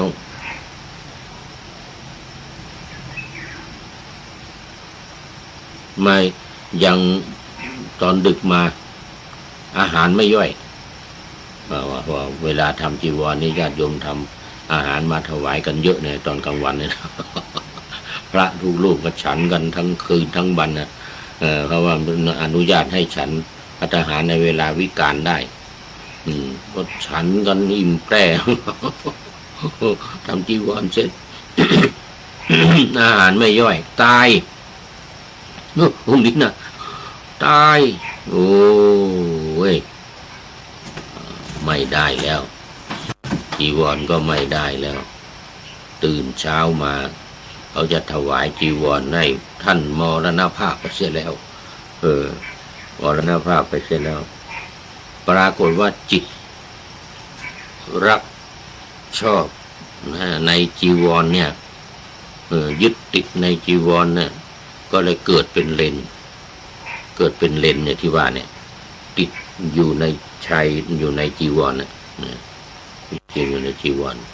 ต้องสายมาหน่อยภิกษุทั้งหลายก็พากันมาแล้วพระเถระมรณภาพเสียแล้วผ้าแล้วผ้านี้เราต้องมาแบ่งกันเหมือนกันนะมาแบ่งกันว่าใครจะได้ว่างั้นนะเอาคนที่รูปร่างใหญ่ๆมาแล้วก็จับทำฉลากแล้วก็จับฉลากกันแล้วก็ใครได้ก็คนนั้นก็เอาไปนะรับกฐินไปวันนั้นวันนี้รับกฐินว่างั้นนะพระเถระมรณภาพแล้วนะตอนนี้ก็เอาเลยได้เรื่องเลยทีเนี้ยได้เรื่องแล้วทีนี้พระเถระอยู่ในจีวรได้ยินโอ้ยพวกนี้จะมาลักของเราเนี่ยผูกเวรเนี่ย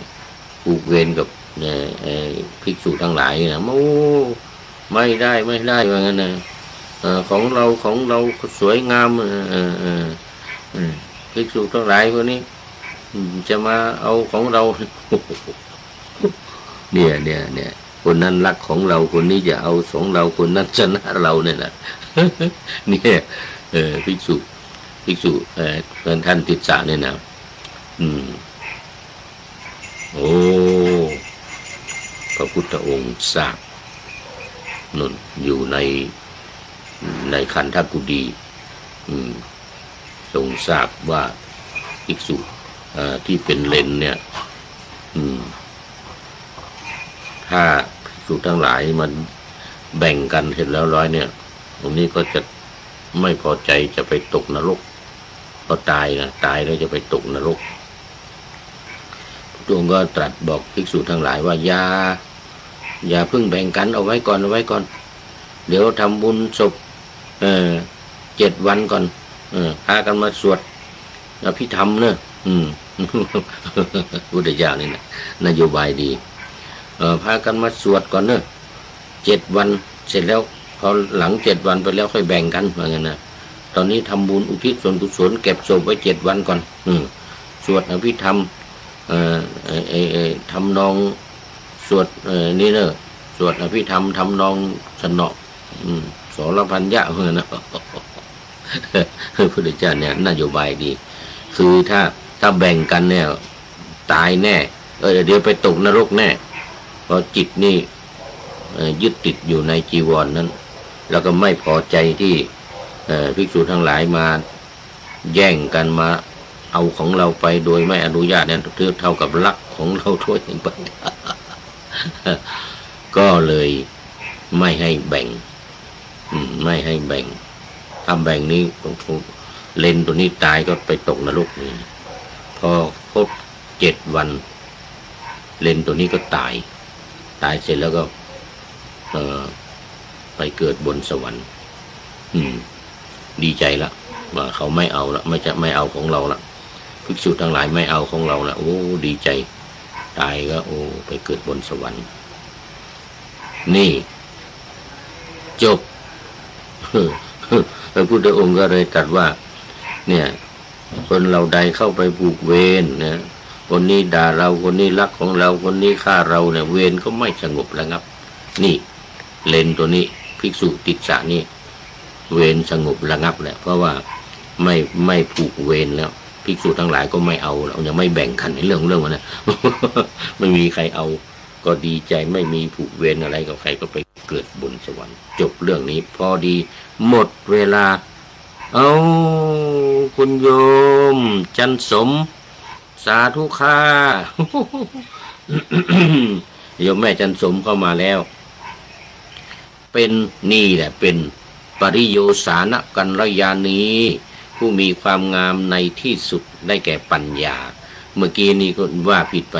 โยมจันเพ็ญกับโยมพิสมัยเป็นมัชเชกัลยาณีผู้มีความงามในท่ามกลางเป็นสมาธิศีลสมาธิปัญญาเรารายการของเรานี่จะเน้นเรื่องศีลสมาธิปัญญาเดี๋ยวจะพาให้คนมีปัญญาแล้วจะได้ตัดกิเลสตัณหาไปสู่พระนิพพาน ละโมทนากับคุณโยมจันสมเนี่ยสาธุค่าว่างั้นนะโยมจันสมมาสุดท้ายพอดีวันนี้โมทนาเป็นอย่างยิ่งเอามาดูท้ายรายการวันนี้มีข้อคิดว่าเนี่ยคนเกิดปีวอกนะก่อนหน้านั้นว่าไปแล้วเมื่อวันก่อนก็ปีม้าปีแพะปีอะไรก็ว่าไปแล้ววันนี้เริ่มตั้งแต่คนเกิดปีวอกละกาจอกุลอีกสี่ตัวอีก4 ปีเกิดคนเกิดปีวอกไหว้พระธาตุใหญ่ทรงสูงยิ่งพระธาตุพนมมิ่งขวัญประชาทุกวันยามโน่นพระธาตุพนมจังหวัดนครพนมเหมือนกับผู้พูดนี่เกิดปีวอกเคยไปนมัสการพระธาตุพนมมาแล้ว2 ครั้ง2 ครั้งเลยในชีวิตเนี่ยเดี๋ยวจะต้องไปอีกสักครั้งหนึ่งจะไปสักครั้งหนึ่งให้ได้3 ครั้ง นี่ปีวอกเกิดปีรักกาไหว้พระธาตุใหญ่เรืองอารามหลิพูนชัยงามเมืองลำพูนสมอดี สมอดีเนี่ยมีสมอลูกสมอพุทธเจ้าฉันลูกสมอที่เมืองลำพูนจึงได้ชื่อว่าหลิพูนชัยวัดพระธาตุหลิพูนชัยคนเกิดปีจอไหว้พระธาตุใหญ่จุฬามณีวัดเกตการามศรีจากสวรรค์อันอำไพใครเกิดปีจอเกิดปีหมาไปไหว้พระธาตุจุฬามณีที่วัดเกตการามเด้ออำเภอเมืองเชียงใหม่นี่ตำบลวัดเกตสุดท้าย12คนเกิดปีกุลไหว้พระธาตุใหญ่ดอยตุงชัยอยู่ในเมืองเชียงรายเชิญสักการะบูชาละปีกุลปีช้างหรือปีหมูนี่นะก็พระธาตุดอยตุงไปไหว้พระธาตุดอยตุงจะเป็นสิริมงคลกับชีวิตละโมทนาเป็นอย่างยิ่งนี่กับนี่เรียกว่าปักกระตือนล้านนาวัดสวนดอกพระอารามหลวงนี่นำเอาเรื่องของการพระธาตุประจำปีมาให้เป็นข้อคิดท้ายรายการวันนี้ขอบคุณและโมทนาเป็นอย่างยิ่งขอนำพระไตรปิฎกลอยฟ้าไปจากผู้ฟังทั้งหลายในโลกล่าวันต่อไปจะได้จรย้อนกลับมาสู่สถานีใหม่ให้ท่านฟังอย่าลืมเปิดวิทยุหรือเครื่องรับโทรศัพท์โมบายคอมพิวเตอร์ผัง YouTube เฟซเพจไลน์ให้ดังๆเพื่อชมฟังรายการวันต่อไปขอทุกท่านมีความสุขทุกคืนวันนำธรรมะประกอบการ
หยาดน้ำตาหลั่งรินท่วมแผ่นดินเมื่อได้ยินข่าวเศร้าวิปโยคใหญ่น้อมดวงจิตทรงเสด็จสู่ฟ้าไกลองค์เจ้าฟ้าพัชรกิติยาภาผู้ทรงธรรม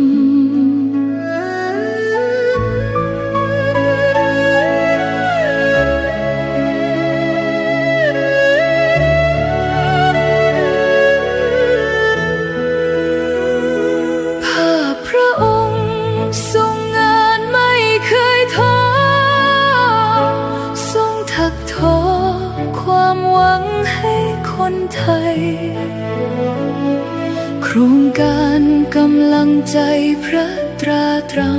ำชุบชีวิตผู้พลังทำให้ฟื้นคืน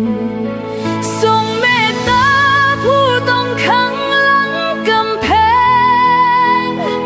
จุดใต้แสงแห่งโอกาสส่องสดชื่น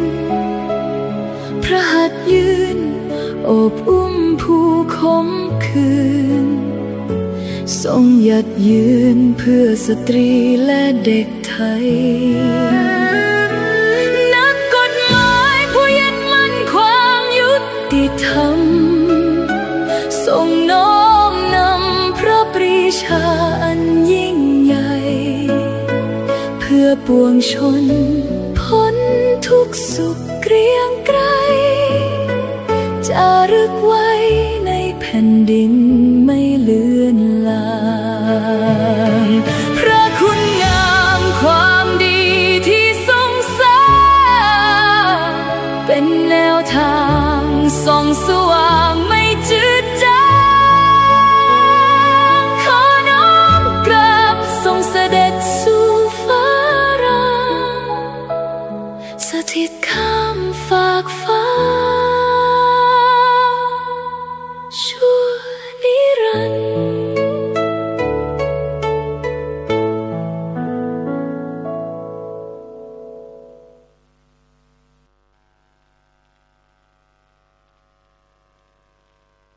ขอความน้อมจงมีแด่พระรัตนตรัยสวัสดีกัลยาณมิตรทุกท่านนะครับวันนี้เป็นวันพุธที่1กรกฎาคม2569เป็นเดือนใหม่ก็คือเดือนเมื่อวานนี้ก็เรียบร้อยไปแล้วนะครับจะหากลับก็ไม่ได้ต้องไปรอปีหน้าถ้าเรายังมีชีวิตอยู่เราก็รอกันทุกปีก็จะเป็นแบบนี้ทุกเดือนตามลำดับเวลาผ่านไปนะครับแล้วก็ถ้าเรามาคิดดีๆก็น่าเสียดายเหมือนกันเพราะว่ามันเป็นสิ่งที่หายากมันเป็นสิ่งที่หายากซึ่งเวลานี้มันก็ให้เราอย่างยุติธรรมทุกคนเลยแต่ว่าทำไมเวลาที่มันผ่านไปเนี่ยเวลาที่มันผ่านไปแล้วเนี่ยทำไมเราต้องมาหวนคิดทั้งที่ว่ามันผ่านไปแล้วแต่ว่าที่เราคิดเนี่ยเพราะธรรมดาของจิตใจเนี่ยมันคิดอยู่ตลอดเวลามันบวกลบคูณหารตลอดเวลาทั้งที่หลายครั้งนะครับที่เราไม่ได้บวกกับมันแต่เราก็ลบกับมันตลอดแต่เวลาที่เรามาคิดเราใส่เครื่องหมายคำว่าบวกเข้าไปด้วยคูณเข้าไปด้วยหารเข้าไปด้วยมันก็เลยไม่สมดุลกันเวลาจึงเป็นสิ่งที่ท้าทายแล้วก็พิสูจน์คนได้หลายแง่หลายมุมทุกวันทุกเวลาถ้าเวลาเขาพูดได้เขาก็พูดว่าเราไปนี่สู่เจ้าเนี่ยตอนนี้เราทำหน้าที่ของเราแล้วนะไม่ใช่ตอนนี้ละเราทำหน้าที่ของเราตลอด24 ชั่วโมงเลยล่ะถ้าเราต่ออายุต่อเวลาให้มันเป็นมากชั่วโมงมากกว่านี้ก็คงจะต่อเพราะเราสงสารมนุษย์เหลือเกินเพราะ มนุษย์ไม่ค่อยมีเวลาไม่ค่อยมีเวลาที่จะไปคิดทำสิ่งที่ควรทำอย่างเนี้ยนะครับนี้เวลาเขาก็มีอยู่แค่นั้นแล้วก็สมมุติเวลามันมี24ชั่วโมงเพราะวันมันมีกลางวันมีกลางคืน12มาบวกกันก็เป็น24แล้ววันนี้ก็จะมีอีก24มาหลายปีแล้วล่ะแล้วก็หลายท่านก็20 ปี24แล้วก็คูณด้วย365แล้วก็คูณด้วยอายุออกมาแล้วเป็นตัวเลขหลายหมื่นวันเหมือนกันซึ่งทำไมต้องมาพูดถึงเรื่องนี้ก็เพราะว่าเวลาเป็นของหายากเป็นของหาง่ายจริงอยู่แต่ว่าเราทำให้เวลามันผ่านพ้นไปมันเลยกลายเป็นว่าวันนี้ก็จะมีตั้งใจจริงๆนะครับว่าตั้งใจจะเอาภาษามาพูดกันภาษาเพราะว่าภาษานี่มันอยู่ในประเทศไทยของเราเนี่ยมีหลายภาษาเยอะเหลือเกินแต่อยากจะพูดภาษาล้านนาภาษาเหนือแล้วก็เอามาวิเคราะห์กันมันแปลว่าอะไรนะครับมันแปลว่าอะไรก็เลยจะพูดเป็นภาษาเหนือให้ฟังก่อนนะครับว่ามันเขาพูดยังไงแล้วก็มีความหมายว่าอย่างไรก็น่าจะสนุกดีเหมือนกันอันนี้ใช้เวลาช่วงหนึ่งนะครับก็จะใช้เวลาเป็นช่วงๆนะครับค่ายหรือว่าก้ายในความหมายของคนเมืองก้ายในความหมายของคนเมืองเป็นกริยาเป็นคำกริยาก็คือเบื่อหน่ายระอาอันนี้แปลว่าก้ายก็คือเบื่อหน่ายก็ได้ระอาก็ได้ก้ายนะครับถ้าเป็นก้ายแกนค่ายแคนเขียนเป็นภาษาไทยเป็นค่ายแคนก้ายแกนหมายความว่านายแหนงนายระอาวงเล็บอย่างยิ่งก็แสดงว่าคำว่าแกนข้างหลังมันหมายถึงอย่างยิ่งสองคำนี้มารวมกันก้ายแกนหมายความเบื่อนายแหนงนายระอาอย่างยิ่งอันนี้แสดงว่าไม่ใช่เบื่อหน่ายธรรมดานะไม่ใช่ละอาธรรมดาแต่เป็นก้ายแกนเป็นการเบื่อหน่ายแหนงนายระอาอย่างยิ่งเนี่ยนะครับเนี่ยถ่ายทอดภาษาสู่ภาษาเพื่อที่เราจะไ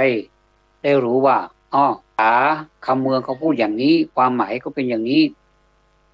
แล้วก็ใช้ตัวกอนะครับไม่ใช้ตัวคอไม่ใช่ค่ายแคนนะครับแต่ในพจนานุกรมเขาก็จะแปลเป็นภาษาไทยมาเลยว่าค่ายแคนซึ่งถ้าพูดเป็นคำเมืองเราก็จะไม่ค่อยรู้ความหมายเพราะมันจะไม่ได้ความหมายคำว่าค่ายแคนเพราะฉะนั้นต้องพูดเป็นภาษาเหนือภาษาเมืองไปเลยว่าก้ายแกนก็คือเบื่อหน่ายแหนงนายระอาอย่างยิ่งนะครับทีนี้เอาอีกตัวหนึ่งก้าวก็คือข้าวนั่นแหละเห็นเป็นภาษาไทยแปลว่าข้าวเห็นเป็นข้าวคอควายไม่โทสระอาวอแหวนเป็นข้าวแต่เป็นภาษาล้านนาเป็นตัวกะไม่เก่าใส่กะเก้าตัวนี้นะครับเป็นกริยาแปลว่าการตักขึ้นงัดขึ้นด้วยกำลังตักขึ้นงัดขึ้นด้วยกำลังไม่ใช่การนะครับตักขึ้นงัดขึ้นด้วยกำลังดีดขึ้นด้วยคานดีดสำหรับใช้เครื่องมือที่เป็นคานดีดนี่ก็เรียกว่าก้าวยังกินข้าวพอหน้าไผ่ละก้าวใส่นะคือเอาจ้อนก้อนแล้วก็ก้าวจ้อนก้อนแล้วก็ก้าว อะแอมสกรรมอิ่มแล้วเนี่ยเป็นว่ากาวเขาเรียกว่ากาวนะครับเอาแค่3 คำนี้พอละนะครับมีคำว่าก้ายแกนแล้วก็กาวเราก็มารู้กันนิดกันหน่อยนะครับเป็นความรู้นิดๆหน่อยๆที่สามารถที่จะนำมาฟังได้ถ้าหากว่าเราอยากทราบเราก็ศึกษากันไปเพราะว่าชีวิตนี้คือการศึกษาไม่มีคำว่าแก่ไม่มีใครแก่เกินการศึกษานะครับเราจะมาพูดถึงเรื่องไตกันบ้างนะนี่เป็นเข้าสู่หมวดสุขภาพไตเนี่ยนะมันเกิดมาจากระบบไตเนี่ยถ้าเป็นโรคไตเนี่ยท่านบอกว่ามันเกิดมาจากระบบดูดซึมไม่ดีมันดูดซึมไม่ดีมันไม่ดียังไงแล้วมันไปมีผลอะไรต่อร่างกายมีผลแน่ๆเลยนะครับเกิดมาจากระบบดูดซึมไม่ดีเนี่ยทำให้อาหารที่กินเข้าไปแล้วเนี่ยมันเข้าไปในตัวมันไม่ได้กินเข้าไปแล้วมันเข้าตัวไม่ได้จะถูกส่งไปให้ไตขับทิ้งไตทำงานทำให้ไตทำงานหนักกว่าปกตินะครับว่าเป็นที่คาดการณ์กันว่าในอีก5 ปี 6 ปีข้างหน้าเนี่ยจะมีคนต้องรอล้างไตอีกประมาณ9 ล้านคนเราก็เห็นกันอย่างนี้นะเราก็ไม่รู้ว่าชาวบ้านนะที่เขาเป็นโรคไตที่เขาไปล้างไตที่เขาไปฟอกไตกันเนี่ยมีกี่คนก็เราอยากจะทราบเราก็ไปลองดูสถิติดูเราไปถาม Google ก็ได้ว่าโรคไตเนี่ยไปล้างไตไปฟอกไตเนี่ยคนไทยเนี่ยทั้งประเทศนี้ประมาณเท่าไหร่กี่คนนะลำไส้เล็กเนี่ยคือมันต้องดูดซึมนะครับต้องดูดซึมกลุ่มสารอาหารที่จะไปสร้างกรดอะมิโนเพื่อไปสร้างเซลล์ใหม่ในร่างกายเซลล์ใหม่ในร่างกายของเรานี่ก็มีเช่นเซลล์กล้ามเนื้อเซลล์ประสาทเซลล์กระดูกได้แก่โปรตีนวิตามินซีวิตามิน B1 วิตามิน B3 วิตามิน B6 อย่างนี้นะครับลำไส้ใหญ่ต้องดูดซึมกลุ่มสารอาหารที่จะไปสร้างเม็ดเลือดเนี่ยเพื่อไปสร้างภูมิคุ้มกันได้แก่วิตามิน A วิตามิน C วิตามิน E ครับถ้าลำไส้ก็จะส่งไตเนี่ยนะทำงานหนักเพราะว่าเขาสร้างมาเพื่อเป็นผู้ที่จะรับลูกต่อมันก็ไม่รู้จะทำยังไงก็ต้องทำไปตามหน้าที่แล้วก็หนักด้วยนะไตเนี่ยมันมีหน้าที่กรองเลือดว่าอายุแล้วมดเม็ดไหนไม่ยังไงเนี่ยเขาจะกรองเสร็จหมดเลยเขาจะมีกลไกในการกรองของเขาก็กรองออกไปเม็ดเลือดที่ยังไม่หมดอายุก็ส่งกลับคืนไปและอื่นๆอีกมากเลย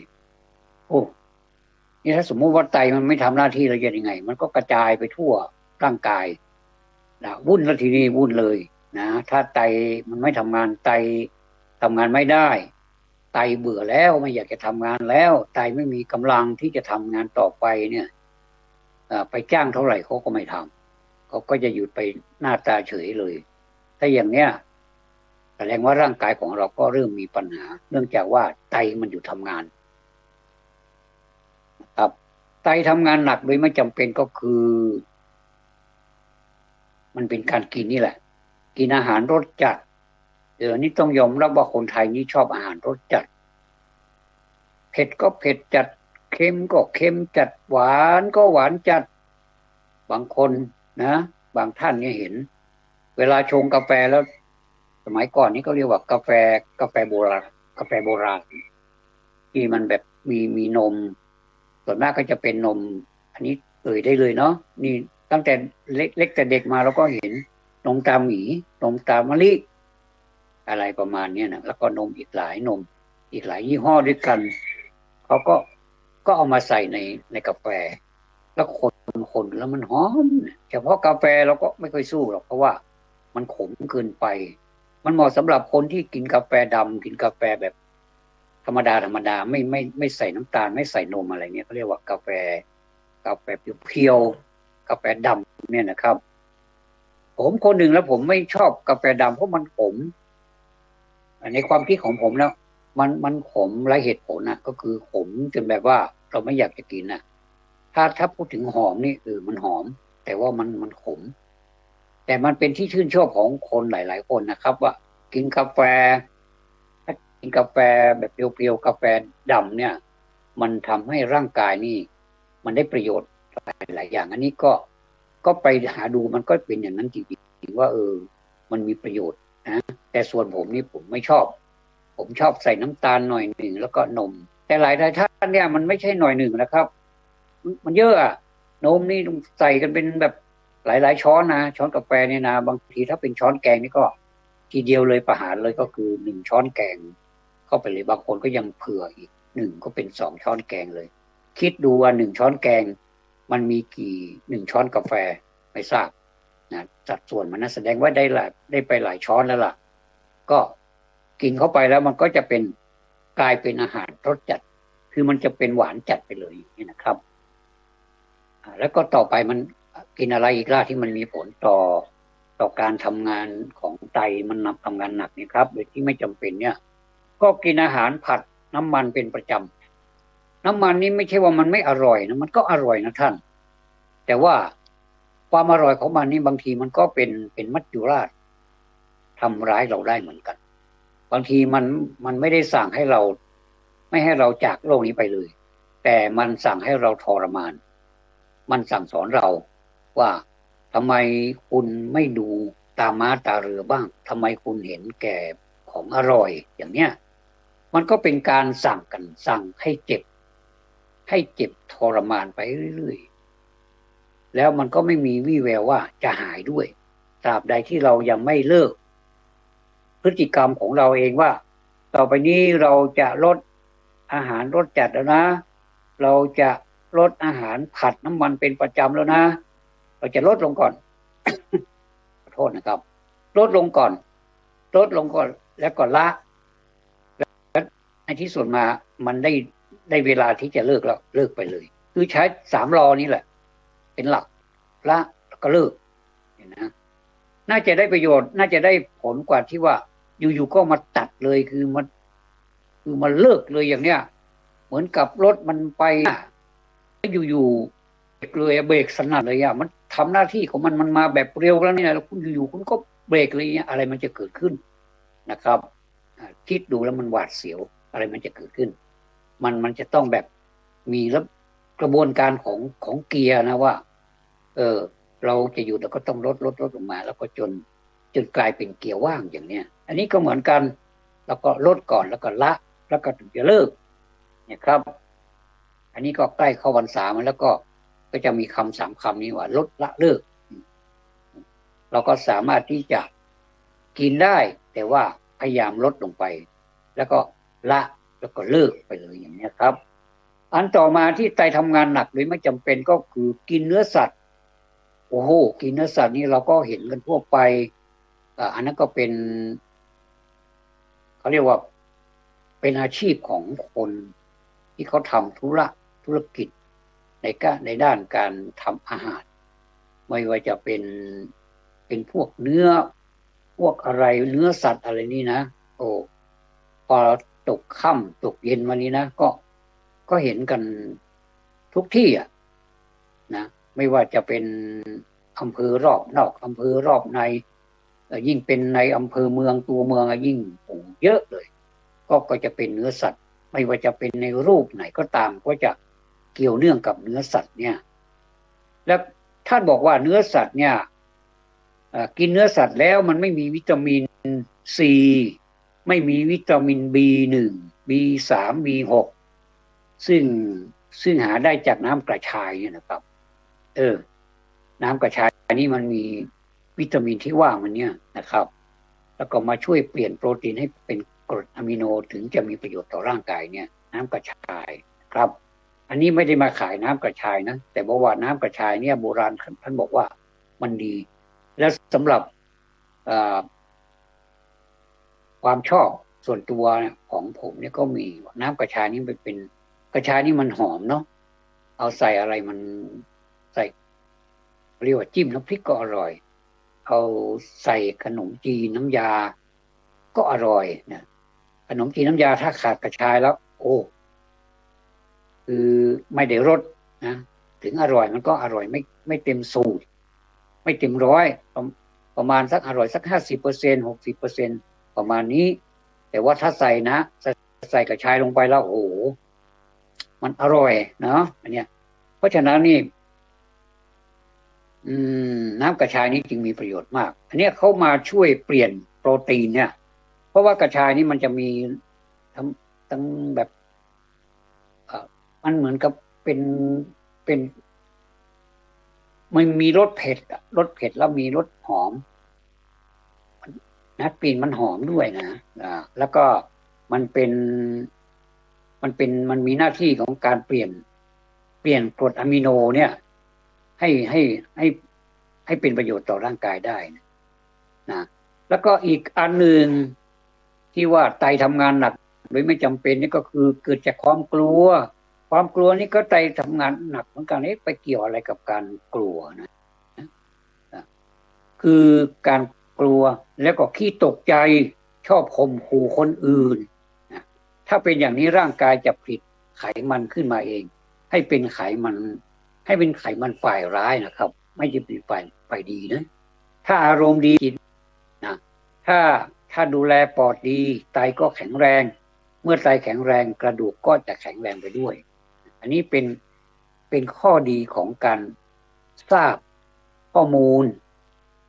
คำว่าโรคไตเนี่ยมันร้ายแรงขนาดกับไตวายผมก็เห็นมาเยอะนะก็มันเพราะว่าเขาทำงานหนักทำงานไม่ได้แล้วก็เลยยอมแพ้เนี่ยนะครับก็จะมีวิธีดูแลไตเนี่ยนะเท่าที่ผมทราบมานี่ว่าเขาดูแลกันถึงว่าให้ไตเนี่ยมันแข็งแรงรู้ว่าเป็นโรคไตแล้วเนี่ยควรไปหาหมอรักษานะอันนี้มันดีที่สุดถ้าเรารู้ว่าเรามีความผิดปกติเกี่ยวกับไต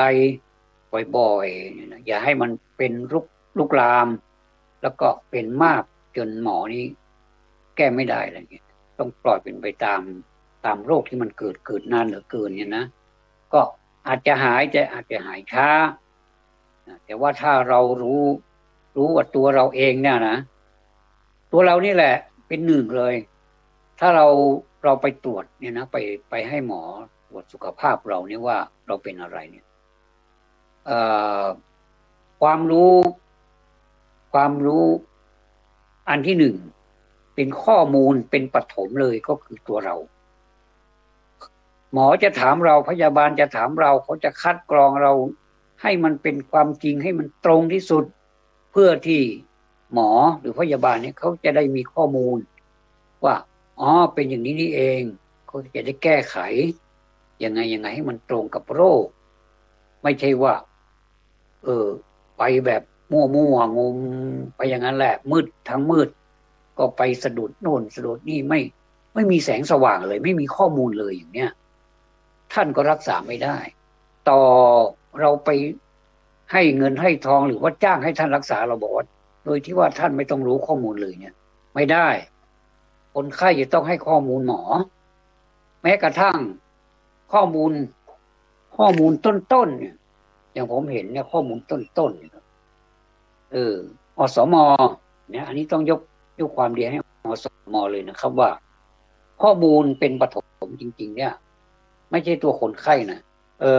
ก็ตัวคนไข้แหละตัวคนที่เป็นนะแต่คนที่ไปรับข้อมูลมาอันแรกก็คืออส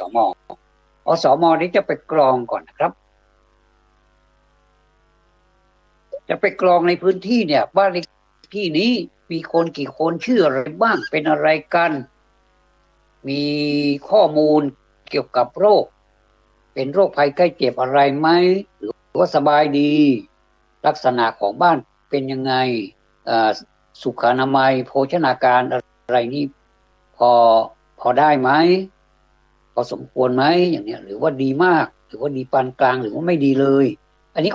ข้อมูลของอสมจะต้องมีหมดเลยอสมจะต้องรู้บ้านเลขที่ใครเป็นอะไรอย่างไรที่ไหนชื่ออะไร เป็นมานานเท่าไหร่แล้วอย่างนอนติดเตียงอสม.ต้องเข้าไปก่อนเลยอสม.ต้องรู้หมดเลยว่าเขาติดเตียงเพราะอะไรมีคนมาเฝ้าเขาไหมแล้วเขาเราจะมีอะไรที่ทำให้เขาได้หายจากโรคทรมานนี้ได้อย่างเงี้ยอันนี้คือข้อมูลของอสม.อันนี้ผมว่าอสม.ต้องสดุดีอสม.ให้รับไปเต็มเลยโปรดรับเถอะผมว่าสมควรแล้วล่ะนะอสม.ทั่วประเทศไทยนี่แหละนะก็ทำงานแบบเหนื่อยนะบางทีผมว่าโอ้ถ้าเป็นผมนี่จริงๆนะไม่ใช่เห็นแก่ตัวนะครับผมนี่ก็เป็นอาสาสมัครมาเยอะเลยล่ะแต่พอมาถึงอสม.นี่ผมสู้ไม่ไหวจริงๆอันนี้ผมต้องสดุดีต้องชมเชยอสม.นะว่าอสม.แต่ละคนนี่ก็แต่ละบ้านนี่เขาก็มีปัญหาครอบครัวปัญหาสารพัดแหละซึ่งบางทีก็ไม่ใช่ปัญหาแต่มันก็เป็นปัญหาจนได้นี่ครับแล้วก็ยังอาสาสมัครเข้าไปทำงานเพื่อประชาชนอีกต้องรู้ข้อมูลต้องใช้พละกำลังต้องใช้สติปัญญาอะไรต่างๆพวกเนี้ยเพื่อจะส่งข้อมูลดิบเนี่ยนะข้อมูลดิบเนี่ยเพื่อให้เข้าไปสู่กระบวนการของโรงพยาบาลแน่นอนแล้วครับอสม.ทำไปนี่ไปส่งให้ใครอสม.ไม่ได้รักษาเองแต่เป็นปฐมเป็นเบื้องต้นที่จะต้องทราบก่อนว่าบ้านเลขที่อะไรเขาเป็นมานานแล้วหรือยังเขาเป็นอะไรเขามีลูกกี่คนเขาเคยเป็นอย่างนี้มาก่อนไหมเขาไปทำอะไรถึงเป็นอย่างนี้อย่างเนี้ยอสม.ต้องรู้รายละเอียดยิบเลยผมเห็นแล้วโอ้ขนลุกเลยว่าทำไมข้อมูลมันถึงได้เยอะขนาดนี้นะถ้าเป็นผมจริงๆผมตอบไม่ได้อาจจะเป็นเพราะเห็นแก่ตัวหรือเปล่าผมไม่ทราบแต่ว่าจริงๆแล้วถ้านี่ผมยอมผมก็ต้องยอมผมยอมจริงๆว่ายอมใจจริงๆว่าทำไมอสม.ผมเห็นข้อมูลแต่ละอย่างนะยิบเลยนะท่านจริงๆอันนี้ไม่ใช่พูดเล่นนะจริงๆเลยแล้วก็เอามาดูโอ้โหถามยิบเลยและให้ตอบให้ยิบเลยนะไม่ใช่ไม่ยิบไม่ได้นะต้องตอบละเอียดเลยนะโดยเฉพาะผู้ที่เป็นประธานเนี่ยนะโอ้โหนี่ปวดหัวเลยล่ะถ้าในทีมงานอสม.ทุกคนนี่ทำงานแบบเต็มสูบเต็มพลังเต็มที่เต็มความสามารถเนี่ยผู้เป็นประธานก็ไม่ค่อยปวดศีรษะอะไรหรอกว่าเขาทำมาแล้วเขาเช็คเขาตรวจดูอย่างละเอียดแล้วก็ให้เรามาดูแล้วให้เราเซ็นในฐานะที่เราเป็นประเขาอย่างเนี้ยจะเป็นประธานที่ไหนนะประธานหมู่บ้านประธานตำอะไรต่างๆเนี่ยมันก็ต้องรับงานหนักไปตามนั้นเลยเขาไม่ได้อยู่สบายนะครับเพราะฉะนั้นผมว่าวันอสม.เนี่ยยังมีน้อยไปอยู่ในความคิดผมนะอสม.มีวันเดียววันอสม.แต่จริงๆแล้วสำหรับผมแล้ววันอสม.มีทุกวันเพราะเขาจะต้องทำงานเพื่อประชาชนทุกวันเพราะฉะนั้นในความคิดของผมและในความรู้สึกของผมเนี่ยเป็นวันอสม.ทุกวันไม่ใช่มีวันเดียวนะครับอันนี้ผมก็เลยพูดเลยเถิดแต่ว่า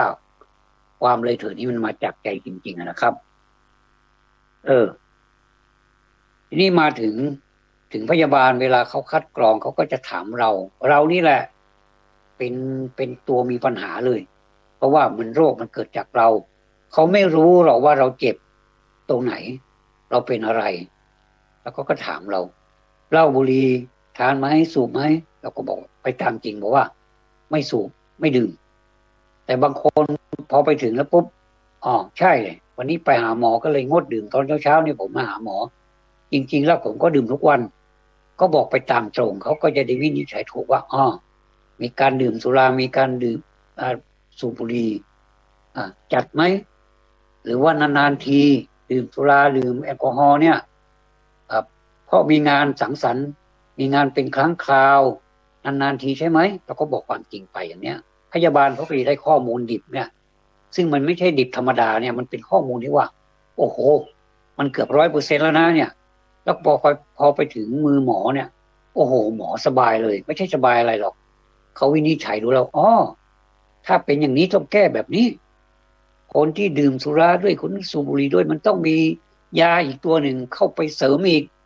ประมาณเนี้ยสมมุตินะครับประมาณเนี้ยแล้วผมก็เลยว่าคนไข้เนี่ยทำไมเป็นคนไข้ในโรคเดียวกันเนี่ยผมสังเกตดูเราไปเจอแล้วก็ไปเจอกันก็เป็นลักษณะเหมือนกันเนี่ยนะ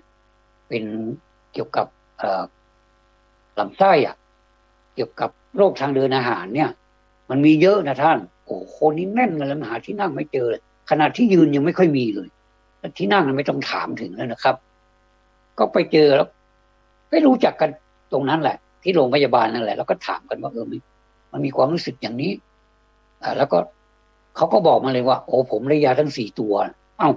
แล้วทำไมผมได้2 ตัวเองทำไมผมได้3เนี่ยไม่เหมือนกันเลยผมก็มาเลยวิเคราะห์ดูว่าอาจจะเป็นเพราะว่าการกินไม่เหมือนกันนิสัยบริโภคไม่เหมือนกันนะครับก็เลยกลายเป็นว่ายานี้ไม่เท่ากันแต่บางคนก็ไปอัลตราซาวด์บางคนก็ไปคอมพิวเตอร์หนักเข้าไปอีกนะที่แขนแล้วก็ใช้อะไรมันเป็นคล้ายๆกับว่าเวลาเข้าไปดูข้างในแล้วมันจะเป็นแสงเห็นหมดเลยตับไตไส้พุงไส้มีกี่ขดตับอยู่ตรงไหนเห็นหมดเลยนะถ้าเราดูตัวเองเราพิจารณาตัวเองเนาะน่าเกลียดมากๆเลยเนี่ยในตัวของเราเนี่ยนะแต่เราก็มาอวดกันจังเลยว่าเราเป็นคนเนี่ยนะสุขภาพดีมากแต่ข้างในนี่มันไม่ต่างกันเลยนะครับก็เลยว่ายานี่มันไม่เหมือนกันบางคนก็ยาเป็นถุงใหญ่เบ้อเร่อเลยนะไปโรงพยาบาลทีหนึ่งเนี่ยนะบางทีก็จริงๆก็อันนี้แหละนะครับว่ามันเป็นข้อจริงนะข้อความจริงที่เราจะต้องบอกให้หมอตามความเป็นจริงว่าตอนนี้ดื่มอยู่หรือเปล่าสูบอยู่หรือเปล่าหรือไม่สูบไม่ดื่มถ้าเป็นผมว่าไม่มีเลยไม่มีสูบไม่มีดื่มนะนี่นะครับต่อไปวิ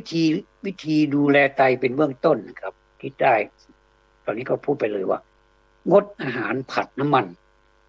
น้ำมันนี่มันอร่อยนะเวลาที่มันกินอะไรที่มันได้รสได้ชาตินะอันนี้เขาเรียกว่าตามใจลิ้นตามความอร่อยตามใจความอร่อยมันก็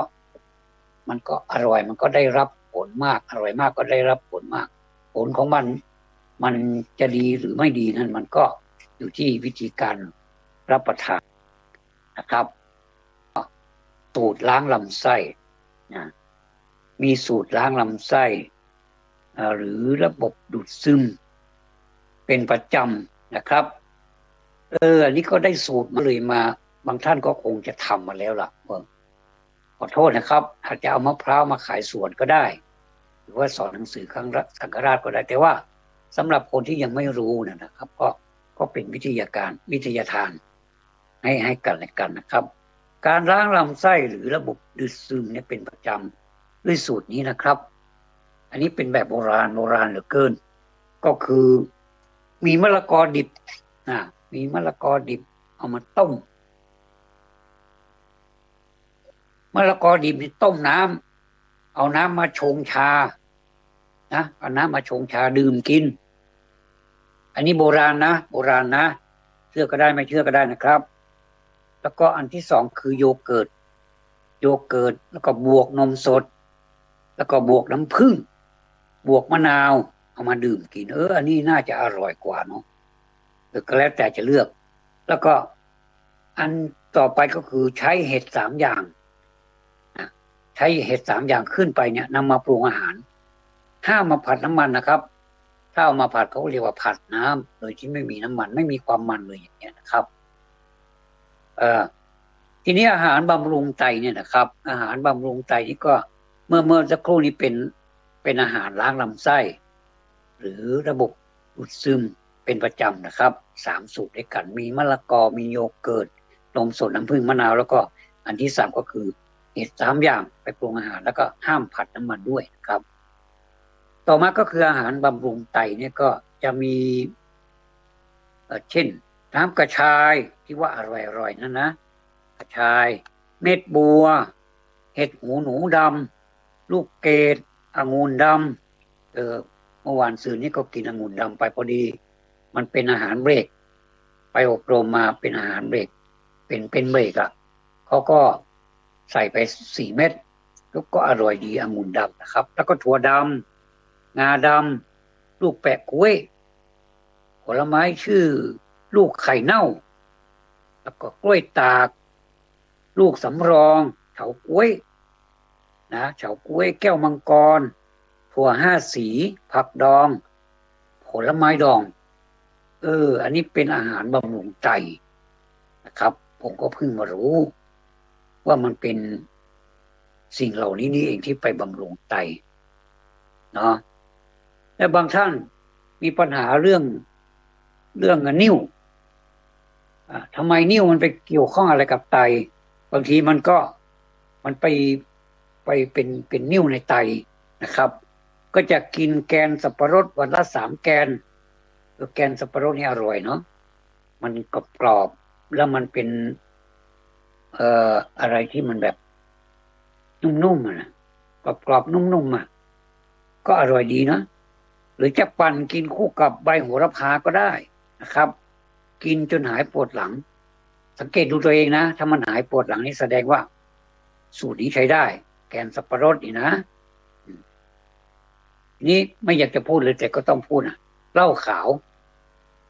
1 ก๊งเติมมะนาว1 ลูก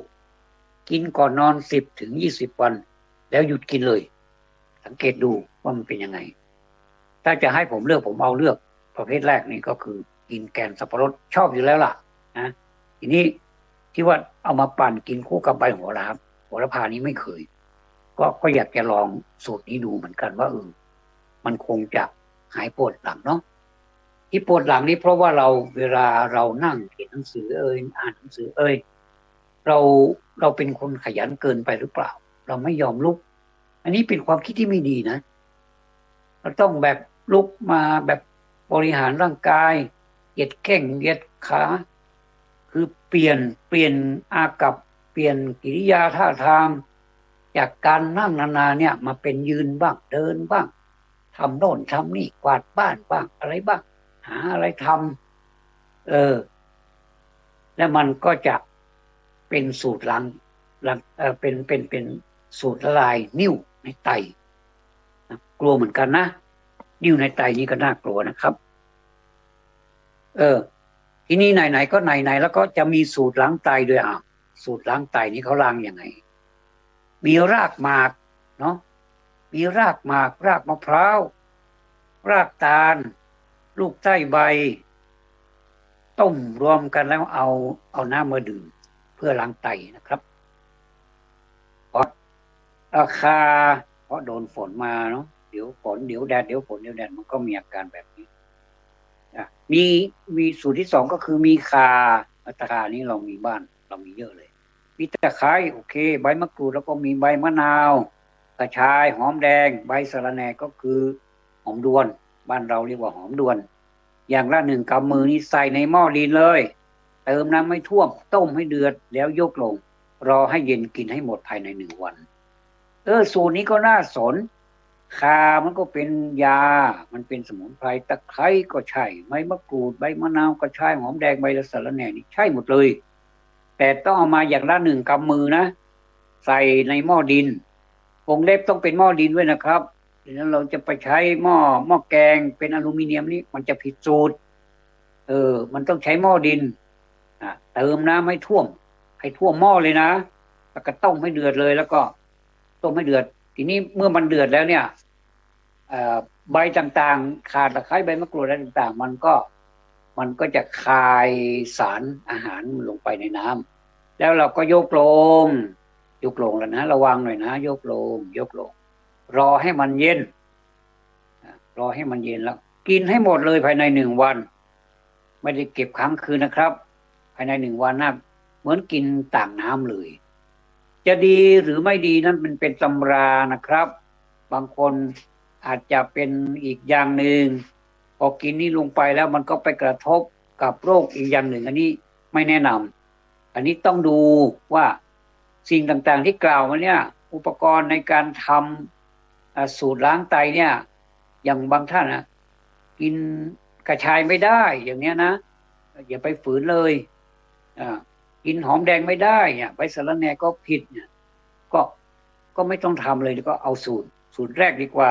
รากหมากรากมะพร้าวรากตาลอะไรนี้พอไปได้ก็เอาสูตรนี้เลยแต่ถ้าเป็นสูตรที่2นี่ผมชอบนะมันหอมนะมันหอมจริงๆเนาะเหมือนเมื่อก่อนนี่นะมันมีเขาเรียกว่าเป็นผู้เฒ่าผู้มีอายุ แล้วก็ท่านที่เป็นคนโบราณนะเขาต้มยาเขาเรียกว่าต้มยาไม่ว่าจะเป็นยาบำรุงร่างกายเป็นยาธาตุเป็นยาอะไรนี่โอ้มันหอมนะแล้วก็มันมีน้ำผึ้งใส่ด้วยนะโอ้มันชวนให้เรารับประทานนะแล้วก็จิบดูทีแรกเราก็ว่ามันคงจะขมพิลึกอะเนาะไม่มีขมอ่ะมันจะมีรสเฟื่อนหน่อยเฟื่อนหน่อยแล้วก็ยังมีรสเผ็ดรสหวานแล้วก็ได้น้ำผึ้งมาอีกก็มันก็หอมด้วยน้ำผึ้งเราก็รู้อยู่ว่ามันเป็นสัตว์จำพวกหนึ่งที่มันชอบความสะอาดแล้วมันก็มีความขยันด้วยเนาะมันก็น้ำผึ้งนี่เป็นบริสุทธิ์จริงๆนะมันไปกินเกสรอะไรที่มันเป็นโทษมันก็ไม่ไปกินมันไม่ไปดูดมันไม่เอามาสร้างรังมันนะผึ้งนี่มันมีตั้งเยอะแยะนะบางทีโอ้โหรังผึ้งนี่ไม่ใช่น้อยๆเลยนะครับรังผึ้งนี่ใหญ่เป็นสัตว์ที่มีความขยันมากๆแล้วก็มีความหวานมากๆเลยนี่นะครับ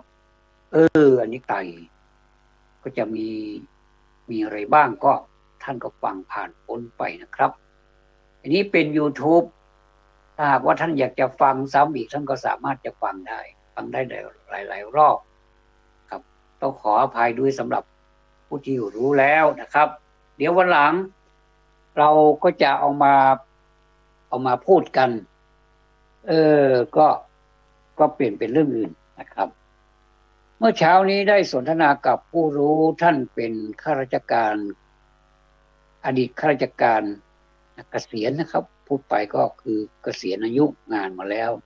ทำราชการเกี่ยวกับชุมชนเกี่ยวกับการพัฒนาชุมชนพัฒนากรประมาณนี้นะครับว่าจริงๆแล้วบ้านเราเนี่ยมันพัฒนาได้อีกตั้งเยอะเลยพัฒนาเนี่ยมันมีทางมันอยู่มันมีหนทางมันมีวิธีการอยู่ทีนี้เราก็มาสนทนากันนานพอสมควรนะครับว่าจริงๆแล้วคนก็อยากจะเจริญนะคนก็อยากจะให้ตัวเองเนี่ยเจริญมีความเป็นอยู่ที่ดีขึ้นมีหลักประกันชีวิตคือมีทรัพย์มีสมบัติมีเงินมีทองมีบ้านมีสิ่งอำนวยความสะดวกให้กับชีวิตนะแต่เราก็มาดูบ้านดูสภาพบ้านมันจริงๆแล้วมันก็มีวิธีการแล้วก็มีอะไรที่มันจะที่มันจะแก้ไขได้สามารถที่จะแก้ไขได้แล้วก็ในเมื่อมันแก้ไขได้เนี่ยถามว่าเราอยากจะแก้ไขไหมเราอยากจะพัฒนาไหมอย่างนี้อันนี้คือปัญหาจริงๆแล้วภูมิประเทศนี้ไม่ใช่ปัญหาเลยที่อยู่ที่อาศัยของเราไม่ใช่ปัญหาเพราะมันเป็นสิ่งที่พูดไม่ได้เราไปทำมันอย่างไรมันก็เป็นอย่างนั้นนะหมายความว่าบ้านหรือว่าชุมชนมันจะเจริญขึ้นมันก็อยู่ที่คนซึ่งเป็นเจ้าของชุมชนนั่นแหละจากครอบครัวหนึ่งไปสู่อีกครอบครัวหนึ่งเนี่ยมันทำได้นะจริงๆแล้วคนไทยเนี่ยเป็นคนที่มีสมองดีนะเป็นคนที่สร้างสรรค์นะเราจะเห็นได้จากผลงานชิ้นต่างๆถ้าเราเผื่อเราไปดูงานบ่อยๆเนี่ยเราจะเห็นนะว่าอันนี้คือฝีมือของมนุษย์หรือเราไม่น่าเชื่อเลยว่าอันนี้เป็นฝีมือของมนุษย์ตัวเป็นๆนี่แหละนะซึ่งทำได้ยังไงมันเกินความสามารถจริงๆแล้วมนุษย์ทำได้แสดงว่า มันจะมีความสามารถทีนี้เมื่อบ้านช่องของเราเนี่ยมันอยู่อย่างไรก็อยู่อย่างนั้นเนี่ยอันนี้เขาเรียกว่าไม่พัฒนาหรือว่ามันมีช่องทางอยู่แล้วบางทีมันมีสาเหตุมันมีเช่นยกตัวอย่างน้ำท่วมทำไมน้ำท่วมอยู่เป็นประจำเราจะแก้ไขอย่างไรอันนี้ต้องไปแก้ไขที่ต้นตอไม่ใช่ไปแก้ไขที่ปลายเหตุอันนั้นมันเป็นปลายเหตุบางทีก็เหนื่อยเปล่านะครับอันนี้เราพูดกันนะผมไม่ได้พูดเองสนทนากันก็เป็นที่สิ่งที่น่าสนใจว่าจริงๆแล้วมนุษย์ทำได้และทำได้อีกเยอะเลยมันไม่มีอะไรที่ทำไม่ได้นอกจากจะเป็นเหตุที่ว่าเกินความควบคุมของเราเช่นการตายอย่างเนี้ยมันจะตายแล้วมันแก้ไขไม่ได้มันจะต้องปล่อยให้มันตายแบบสมศักดิ์ศรีว่าไหนๆก็อยากจะตายก็ตายไปเลยเดี๋ยวเรามีโอกาสก็เกิดใหม่ได้อย่างเนี้ยถ้าเราคิดอย่างเนี้ยนะมันก็ไม่กลัวแต่ว่าการพัฒนาเนี่ยในแง่มุมของนักพัฒนาเนี่ยเขามีวิชาการเขามีอะไรเรียกว่า1 2 3เขามีวิธีการของเขาแล้วก็ได้ผลด้วยถ้าหากว่าทำตามนั้นนะครับบางทีถ้าหากว่าทฤษฎีเนี่ยมันสวยหรูเหลือเกินสวยหรูแต่ว่าคนทำมันไม่ได้ทำเต็มที่แล้วไม่ได้ทำตามทฤษฎีหรือบางทีก็ผิดจากทฤษฎีไปเลยผิดจากแผนไปเลยผิดจากโครงสร้างที่เราตกลงกันมาว่าเราจะทำอย่างนี้1 2 3นั่นอย่างเนี้ยแต่กลับไปทำตรงกันข้ามหมดเลยเนี่ยมันก็ไม่ได้จะไปตีอกชกลมว่าเป็นเพราะคนนั้นเป็นเพราะคนนี้เป็นเพราะบ้านเพราะเมืองเป็นเพราะคนนั้นไม่ได้มันจะต้องเป็นเพราะตัวเองก่อนเป็นเพราะตัวเองที่เป็นจากครอบครัวเล็กๆนี่ก่อนมันถึงจะไปดูครอบครัวหนึ่งเขาก็ทำอย่างเราใช่ไหมก็ทำอย่างเราก็ทำกันไปจนจาก1 ครอบครัวก็เป็น1 เมือง1 ชุมชนไปเลยจาก1 ชุมชนก็จะเป็นหลายๆชุมชนก็จะขยายใหญ่ขึ้นอย่างเนี้ยเขาเรียกว่าอันนี้คือการพัฒนาแบบครบวงจรถามว่ามันเหนื่อยไหมเหนื่อยแน่นอนครับนะผมไปเห็นคนที่บริการประชาชนอันนี้ผมได้ใจจริงๆนะสำหรับคนที่ทำใจได้แล้วก็แบบมาเหมือนกับอสม.เลยอะที่พูดไปเมื่อตอนต้นเนี่ยเขาทำใจได้ยังไงนะบางทีก็โดนเจ้าของบ้านซักโดนเจ้าของบ้านต่อว่าต่างๆต้องอธิบายเขาเข้าใจเป็นอย่างเขาถึงจะฟังเหตุผลบางคนอารมณ์ต่ออารมณ์แล้วก็ซัดกันเลยอย่างเนี้ยก็เห็นมาเยอะละก็เลยกลายเป็นว่าบางทีดูแลเขาต่อไปนะครับเสียงอาจจะแหบไปหน่อยเพราะว่าเดี๋ยวโดนแดดเดี๋ยวโดนฝนอย่างว่านะครับอากาศก็ไม่ค่อยปกตินะครับ ต้องมีอาการให้ท่านฟังด้วยต้องขออภัยด้วยเขาก็บางทีทำงานอยู่ด้านนี้อยู่กับใครกี่ครอบครัวอย่างเนี้ยเกิดถ้าโดนแบบแรงปะทะเยอะๆแล้วเขาก็ไม่ได้ไปพิจารณาตัวเองว่าไปทำผิดอะไรไว้บ้างเนี่ยก็จะโทษฝ่ายไหนก็จะโทษไม่ได้โทษตัวเองอย่างเดียวก็ไม่ได้โทษตัวเองนอกจากไม่โทษตัวเองก็ต้องไปโทษคนอื่นต่างคนต่างโทษใส่กันนั่นแหละซัดกันไปซัดกันมาก็เลยกลายเป็นวิวาทะก็เลยกลายเป็นวิวาทบาดหมางก็ต้องย้ายที่ไปอยู่อีกที่หนึ่งบางคนก็ดีนะใช้ความอดทนอธิบายความเป็นอย่างนี้เป็นอย่างนี้เขาฟังแล้วก็น่ารักแล้ววันอื่นเขายอมให้เราได้ดูแลตัวเขาได้ดูแลบ้านเขาอย่างเนี้ยอันนี้ชีวิตของอสม.นะชีวิตของ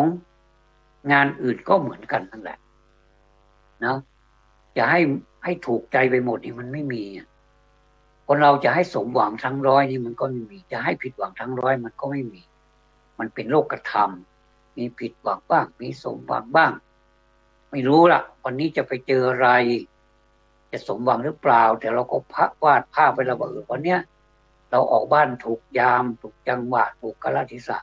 ที่มันเกี่ยวกันหรือเปล่าก็ไม่รู้นะอันนี้ก็แล้วแต่ความเชื่อเนาะ ออกบ้านไปแล้วโอ้ทำไมมันดีเหลือเกินวันนี้เราอยากจะเจออย่างนี้ทุกวันเลยครับออกบ้านไปมันก็ ไม่มีอุปสรรคไม่มีปัญหาอะไรเลยท่านลองมันพรุ่งนี้อีกทีสิวันนี้โอเคเมื่อวานนี้ก็โอเคอยู่แล้วสมมติเมื่อวานนี้ปลอดอุปสรรคจริงๆเนาะโอ้สบายมากเลยถ้าเจอแบบนี้เราก็ไม่กลัวเนาะมันสบายมากอ่ะเราไม่เคยคิดว่างานมันจะสบายถึงขนาดนี้ทำไมมันง่ายจังนี่เขาเรียกว่าประมาทละเลยก็เลยไม่ได้คิดให้มันเงียบกว่าเมื่อวานเนี่ยว่าสมมุติว่าเราสมมุติก่อนนะสมมุติว่าเราไปเจอแบบนี้เราจะแก้ปัญหาอย่างไรอันนี้ต้องสมมติฐานไว้ก่อนเราก็จะมีทางออกและจะมีวิธีการที่จะพูดเหตุผลให้เขาฟังเขาก็จะได้ฟังเราแบบมีเหตุผลแล้วเราก็จะไม่ได้วิวาทกัน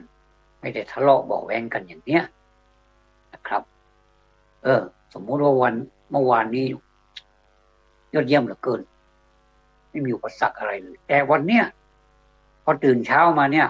เราก็ยังอยู่บ้านใครอยู่บ้านมานี่นะยังไม่ได้ออกไปทำงานไม่ได้ออกไปตามหน้าที่ลองไปเจอสถานการณ์แบบไม่เหมือนเมื่อวานแล้วเราจะทำอย่างไรอันนี้คือปัญหาที่เราจะต้องยกมาถามตัวเองว่าถ้าเจอแบบนี้เราจะทำอย่างไรนะบางทีเราก็พูดได้แต่เวลาทำจริงๆแล้วมันทำยาก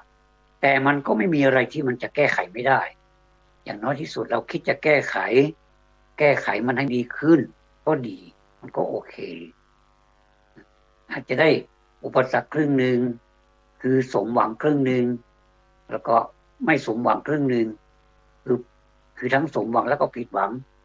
ครึ่งก็ยังดีฮะถึงแม้ว่ามันจะเป็นอุปสรรคทั้ง100%ไปเพราะว่าเราถือว่ายังไงก็ได้ใช่ไหม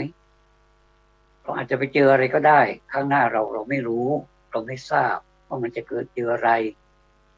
แล้วเราก็มาตีอกชกลมแล้วก็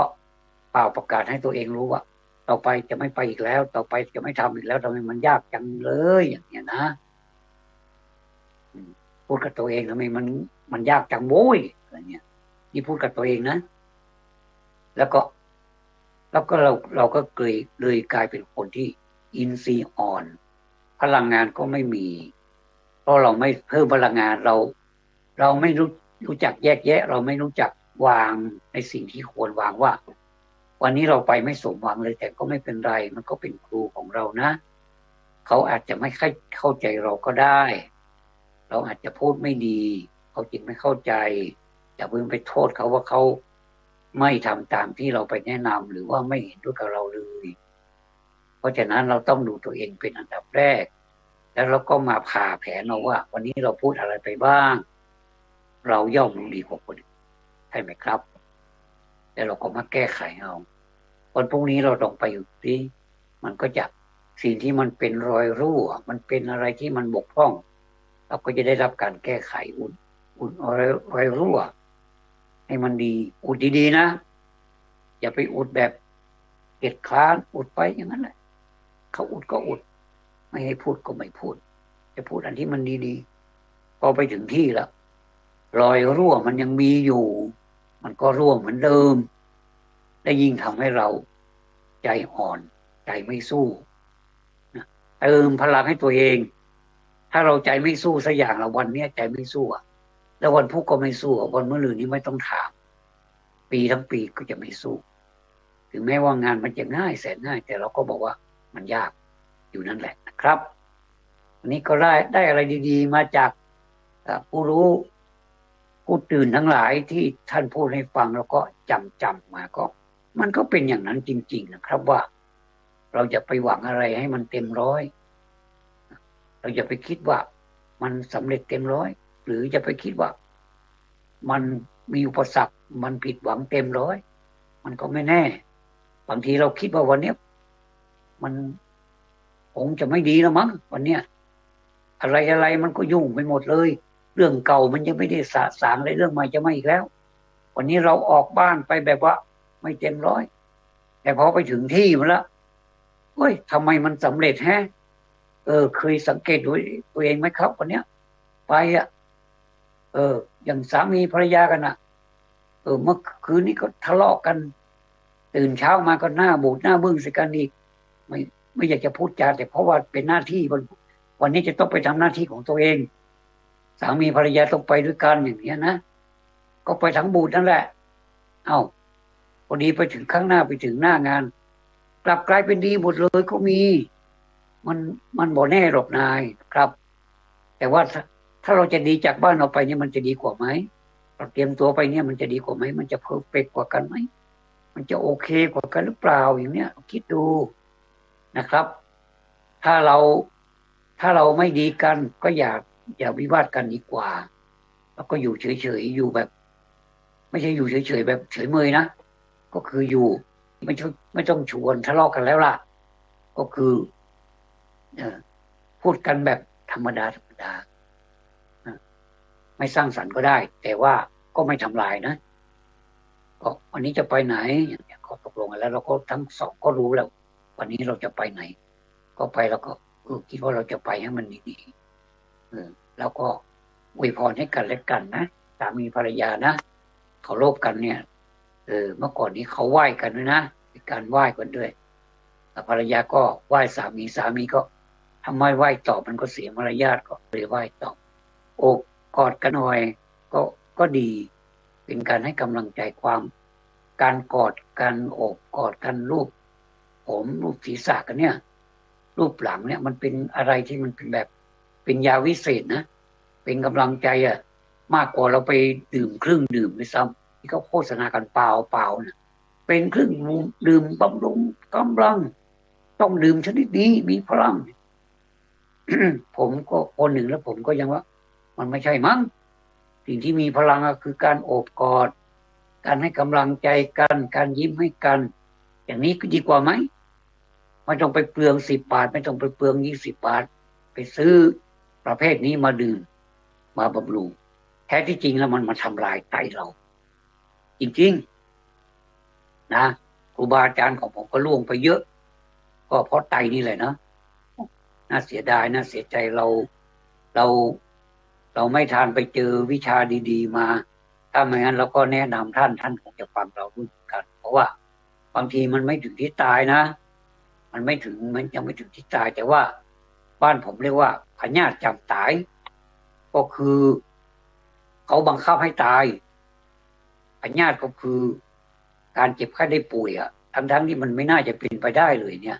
บางทีเราไปเสพประเภทยาปลุกยาพลังนี้เยอะๆนะ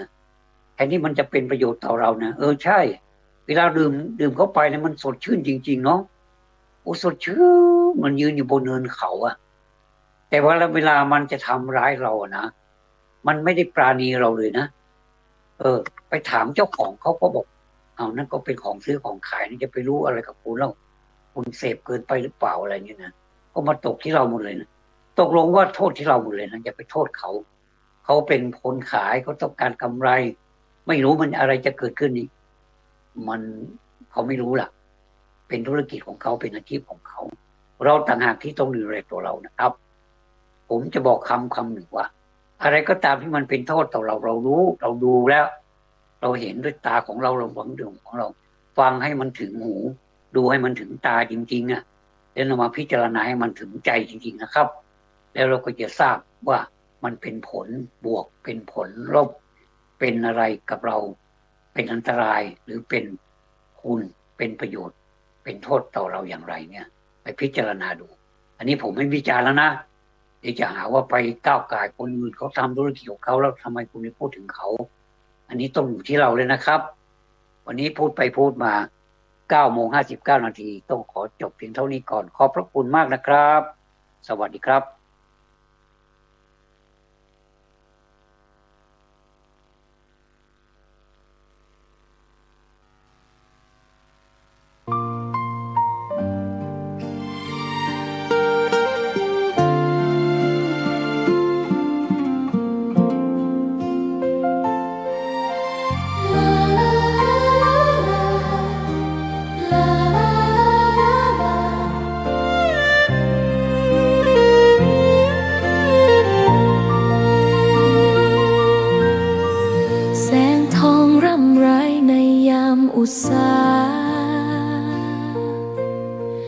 ยังเห็นพระเมตตาอยู่ทุกแห่งหน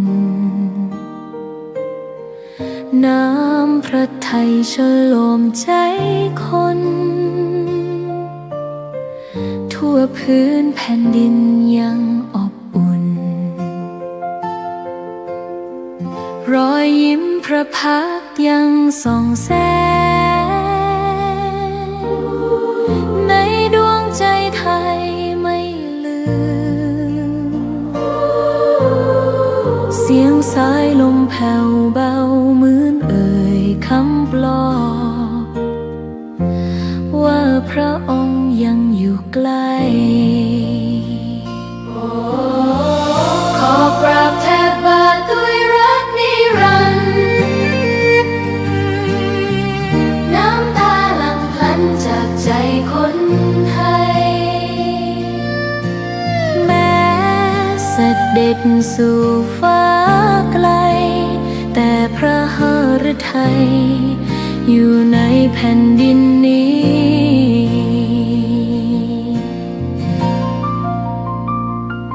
สวนดอกไม้ยังบานดังวันเก่าราวกับเจ้าดอกไม้รู้ว่าพระองค์จากไป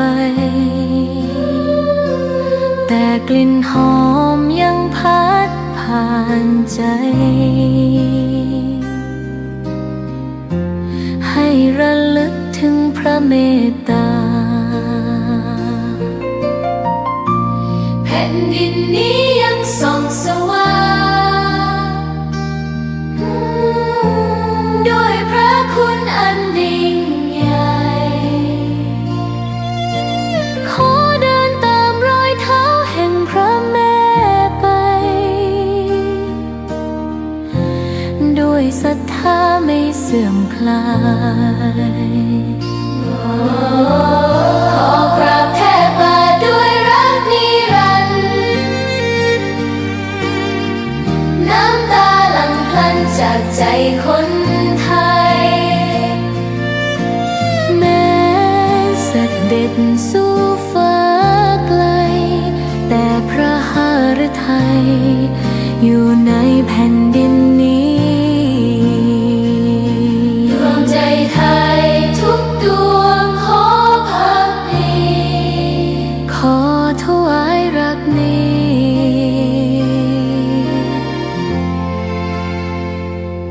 นิรันดร์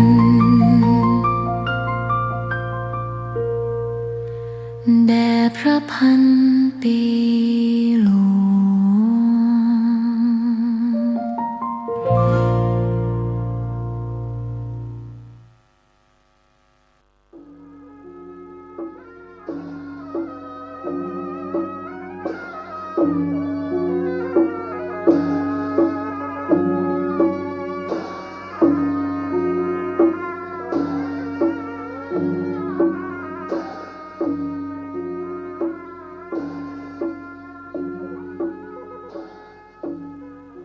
มาแล้วเด้อมาแผ่นแล้วเสียงก้องเสียงก้องเสียงมองต่ำเข้าเสียงตุเจ้าเทศนาธรรมเป็นเสียงที่เป็นสิริมงคลมาแล้วมาถึงบ้านมาถึงเฮือนมาถึงที่นอนมาถึงเสาไฟมาถึงพวงมาลัยกับรถมากุเจ้ามาธรรมะกับพี่น้องทั้งหลายเป็นสิริมงคลกับตัวจาเลนะธรรมสวนังเอตัมมังคลมุตตมังการฟังธรรมตามกาลเวลาเป็นมงคลประเสริฐอันนี้เป็นพุทธภาษิตดีกว่าเอาไปได้ฟังเสียงอย่างอื่นเป็นการเสียงยั่วยวนกวนอารมณ์ทำให้เกิดความใคร่ความอยากความฮึกเหิมความรุ่งโรจน์ต่างๆในทางที่จะทำให้เราเดือดร้อนแต่เสียงธรรมนี้เป็นเสียงที่เป็นมงคลฟังเข้าหูแล้วจะได้นำไปกึศใจบรรทุกไว้ในมันสมองเมื่อต้องการมาเราจะได้ใจทวงทันทีทันใดธรรมะ มีความจำเป็นที่จะต้องใจทุกลมหายใจเข้าออกทุกวันนี้เราปรารถนาคนดีต้องการคนดีต้องการอาหารที่สะอาดถูกปากกินแล้วไปบ่เป็นพิษเป็นภัยต้องการลมหายใจที่สะอาดบ่ต้องการอากาศที่เป็นพิษเป็นภัยต้องการคนที่อยู่ใกล้ๆเฮาเป็นคนดีต้องการผลไม้ที่ดีต้องการข้าวที่มีคุณภาพต้องการอากาศที่ปลอดโปร่งบ่มืดฟ้าบดฝนบ่หนาวเกินไปบ่ร้อนเกินไปฝนบ่หนักเกินไปทุกคนปรารถนาความดีทั้งนั้นต้องการความดีทั้งนั้นแต่บางครั้งเฮาบ่ได้ข้อมูลที่ถูกต้องจึงไปแสวงหาความดีที่บ่ถูกต้องนำเอาโรคภัยไข้เจ็บมาสู่ร่างกายหายใจบ่ออกหายใจฝืดเป็นเจ็บคอเจ็บท้องปวดหลังปวดแล่เพราะเอาไปได้ข้อมูลที่บ่ถูกต้องดังกำบักเก่าเปิ้นว่าหนทางดีบ่เตียวเหลียวเข้าป่าเลิกจังจะสู้เปิงกาง่อมมาก้มอกก้มใจมาชวนกันกินเหล้าเมายาสุ่มกันเป็นที่อันนี้เรียกว่าหาทางแก้ความทุกข์ในทางที่ผิดนานไปเมินไปก็เลยติดกันไปเป็นละนาวใกล้จะเข้าวาสานี่ขอเชิญชวนท่านทั้งหลายหันกลับเข้ามาสู่ทางดีร่างกายก็บ่ทรุดโทรมเร็วบ่เจ็บบ่เป็นอย่างนักหนาปาป้านนั่นก็คือเลิกเหล้าเลิกบุหรี่ให้กำถ้าเลิกได้ก็เลิกตลอดไปหาหนทางที่ดีเตียวจะไปเร็วหาหนทางที่บ่ดีผัวมีอยู่ก็อยู่กับผัวเมียมีอยู่ก็อยู่กับเมียอย่าไปนอกอกนอกใจกันอันนี้ปิกมาหาทางดีถ้าเอาไปหาในทางที่บ่ดีไปเสาะแสหามีปัญหาเกิดขึ้น2บ้าน2เมีย2ผัวปัญหามันเกิดขึ้นเพราะเอาบ่เตียวทางดีธรรมะนี้แนะนำสอนให้คนเป็นคนดีตลอดเพราะฉะนั้นคนใดที่ทำคุณงามความดีนั้นอย่าไปสงสัยทำไปเถอะบ่ผิดหวังแน่นอนดังที่เคยมีคนมาถามตุลุงตลอดว่าอายุยังหนุ่มอยู่ไปนอนวัดนอนวาไปกินไปทานไปทำบุญสุนทานกับเปิ้นคนเฒ่าคนแก่ว่าบดีอันเนี้ยคือได้ข้อมูลที่บ่ถูกก็เลยบ่ไปวัดไปวาบ่ไปจำศีลภาวนาสักกรรมไปกลัวคนที่บ่มีความรู้กลัวเปิ้นว่าเฮ้อกลัวเขาว่าคนเฮานี่มีเขานักลำไปงัวควายเปิ้นมี2เขาเปิ้นช่วยกันควิดเฮานี่มีเขานักลำไปก็เลยบ่จ้างควิดอันใดเร็วเปิ้นใดก็กลัวคนว่าเฮ้อจะไปตานวัดใต้ก็กลัวเปิ้นว่าเฮ้อไปตานวัดเหนือก็กลัวเปิ้นว่าเฮ้อจะไปปฏิบัติธรรมก็กลัวเพิ่นว่าเขานักลำไปบึดเขาว่าบึดเขาจะติบึดเขาจะนินตาบึดเขาจะว่าร้ายไปสีสะปะสะปืนมี2เขาพอแล้วบัดนักขนาการทำความดีเอาใจเอาว่าทำเมื่อใดก็ได้ทำปีนี้ปีหน้าก็ได้ลงมือทำเตอะเมื่อตะวานี้ตุลุงเอากรรมบะเก่าโบราณมาเล่าพี่น้องทั้งหลายฟังมีหลายคนพูดกับตุลุงแล้วก็โทรศัพท์มาหาตุลุงว่าของเจ้าอี้ของเลิกของเด็กเจ้าอี้ถ้าตุลุงก็นำมาเล่าไผก็บ่ฮู้ตุลุงมาเล่านี่ก็ดีแล้วเพื่อคนรุ่นหลังได้ฮู้กรรมที่ว่าอันยังก็บ่ดีของที่บ่ดีมีอย่างพ้องแล้วตุลุงนำมาเสนอว่า1ตึดกระแส2แพทย์รตวาน3ลวนพนม4ถมสมุทร5ขุดธรณี6ปีสมณะ6ข้อนี้ ได้อธิบายไปแล้วเมื่อตะวาเกี่ยวกับการตึดกระแสคำว่าตึดนี่เป็นกรรมตังเหนือกรรมบ้านกรรมเมืองเฮาตังเชียงใหม่แล้วก็8ภาคเหนือตอนบนเนี่ยห้องเหมือนกันหมดตึดคำว่าตึดนี่ก็คืออุดเหมือนกับเฮาตึดน้ำตึดตั้งน้ำเอาของใส่ขวดแล้วก็เอากระดาษกาเอาอย่างกาตึดไว้บ่ฮื้อมันออกบ่ฮื้อมันพิวบ่ฮื้อกลิ่นมันออกตึดไว้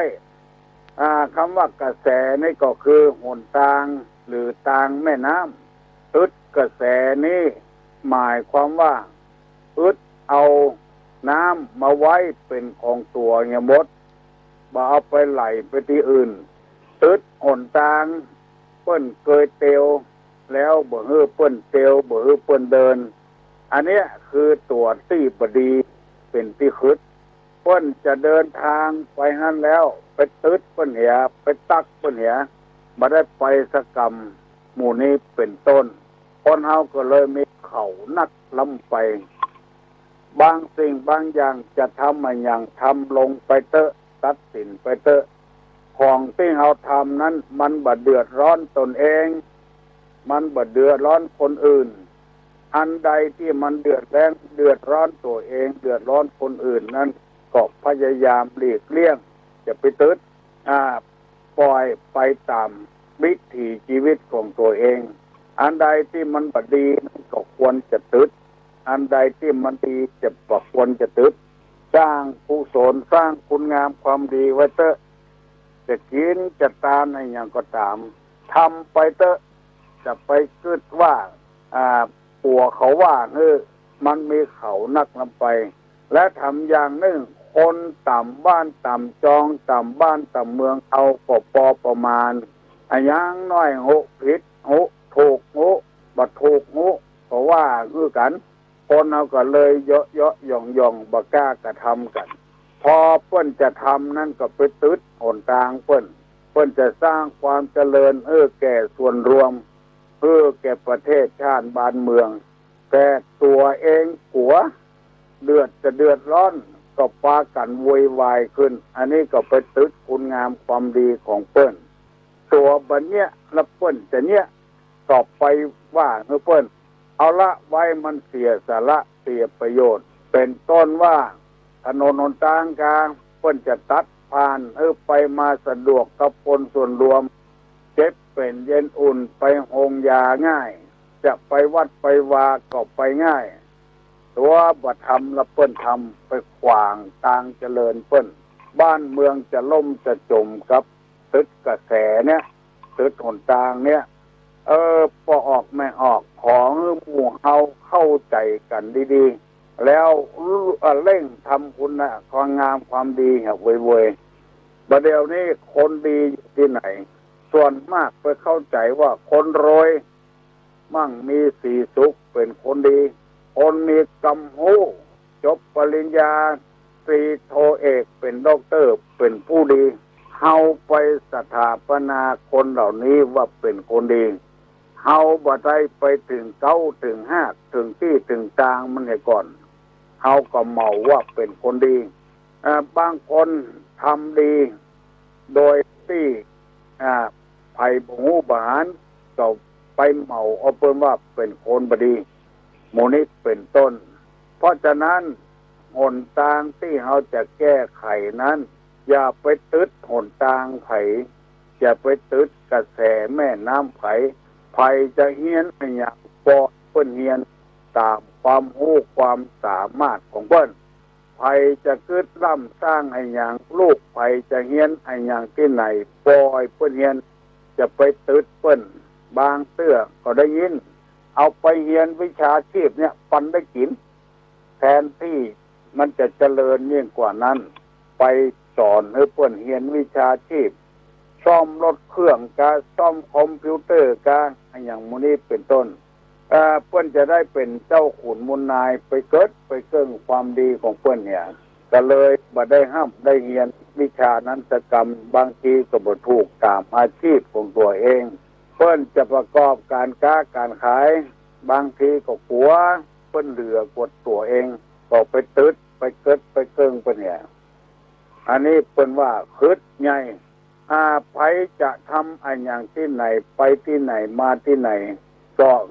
พยายามปล่อยตามกระแสเปิ้นถ้าสิ่งใดมันเป็นของบดีมันจะเดือดร้อนตัวเองเดือดร้อนคนอื่นอันนี้ก็ควรจะตึดได้อย่างตู้ลุงทำธรรมะมาเสนอให้พี่น้องทั้งหลายว่าอันนั้นมันบดีเนบดีกับตัวเองคือเปลี่ยวลูกเปลี่ยวหลานบุญไปเนี่ยไปทำเนี่ยมันบดีอันนี้เขาตึดอบายไว้หนทางไปสู่ที่บดีบ่งามไว้คือกันเพื่อวันหน้าวันตามาถ้าเขาเลิกได้เขากลับหลังหันดีขึ้นมาก็ยังเป็นประโยชน์กับตัวกับประเทศชาติบ้านเมืองได้คนดีไว้ในสังคมได้คนดีไว้กับบ้านกับเมืองต่อไปนี่เป็นต้นเพราะธรรมะคำสั่งสอนในทางศาสนาทุกศาสนาปรารถนาตัดใจคนเป็นคนดีถ้วยที่มันสะอาดเอามาใส่แกง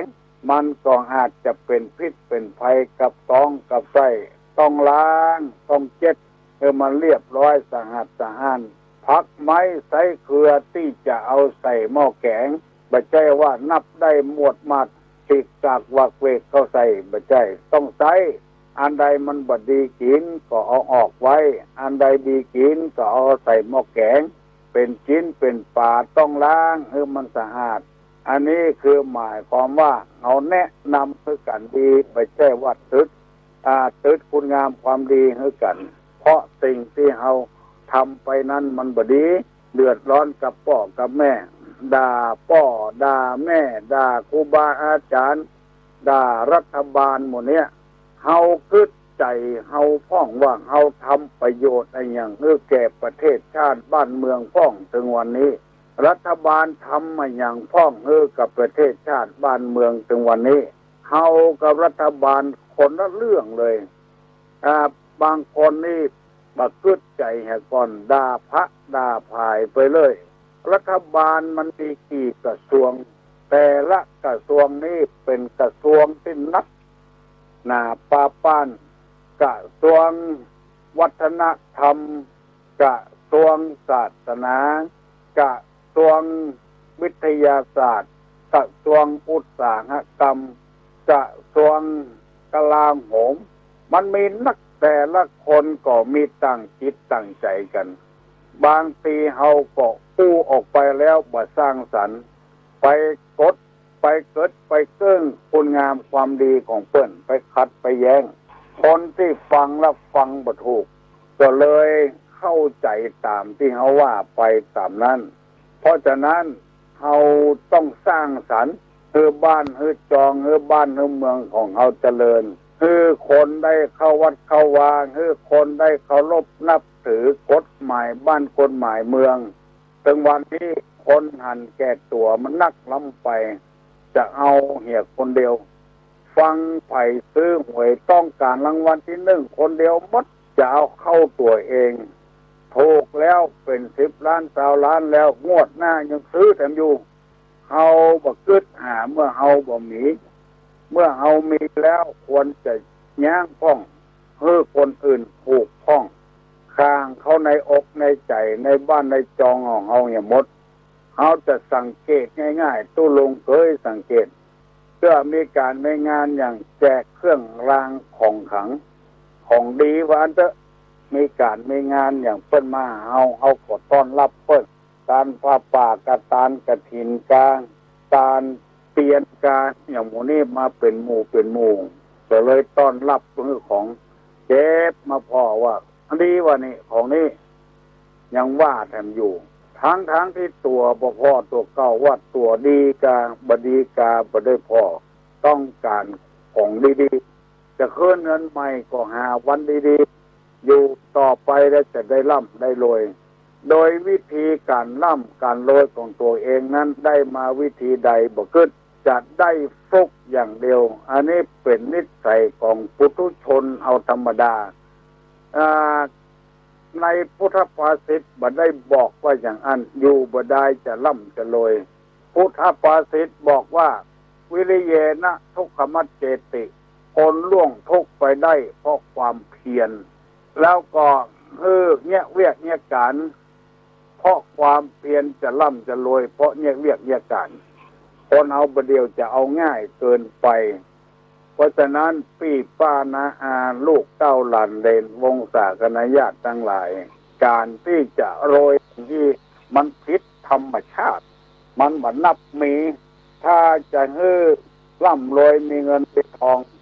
ปฏิบัติตามคำสอนพระพุทธเจ้าว่าวิริเยนะทุกขมัจเจติโอนล่วงทุกข์ไปได้เพราะความเพียรทรัพย์สมบัติจะเกิดขึ้นก็เพราะการหามีพุทธภาษิตรับรองไว้มากมายก่ายกองโดยอาศัยเหตุนี้เราจะไปหวังคือมันร่ำมันรวยโดยผิดธรรมชาติมันเป็นไปบ่ได้ถ้าเป็นไปได้มันก็อยู่บ่เหมือนพี่น้องทั้งหลายจะหันว่ามันผิดธรรมชาติอย่างใดสมมติว่าเอาปลูกลำไยไว้ต้นหนึ่งเอาแก่นมันมาปลูกมาเพาะพันธุ์โดยมันออกมาแล้วเอาไปปลูกต่ออดน้ำใส่ปุ๋ยมันรู้สึกว่าลำไยนั้นจะอยู่เหมือนน้ำพุมาก็บ่ก้นลมปัดมาก็บ่ก้นเอาใครมันใหญ่เวยๆก็ไปกอบเอาไปตอนกิ่งออกมาพอมันใหญ่มาสักน้อยลมมาตีมันอยู่บ่ได้พูดหมดเพราะมันผิดธรรมชาติลมละลายไปหมดอันใดที่เฮาหวังรวยเพราะว่าถูกเวกาไปกาของเถื่อนกาอันนั้นก็อยู่บ่เหมือนลองสังเกตพอธรรมชาติเถอะเพราะมันผิดประเดี๋ยวนี้ไปคูดเอาต้นไม้เป็นต้นมาปลูกใหญ่เว้ยมีห่มมีเงาเว้ยแต่ว่าหากมันบ่ไปไกลพอมีลมมีแรงออกมาก็โค่นลง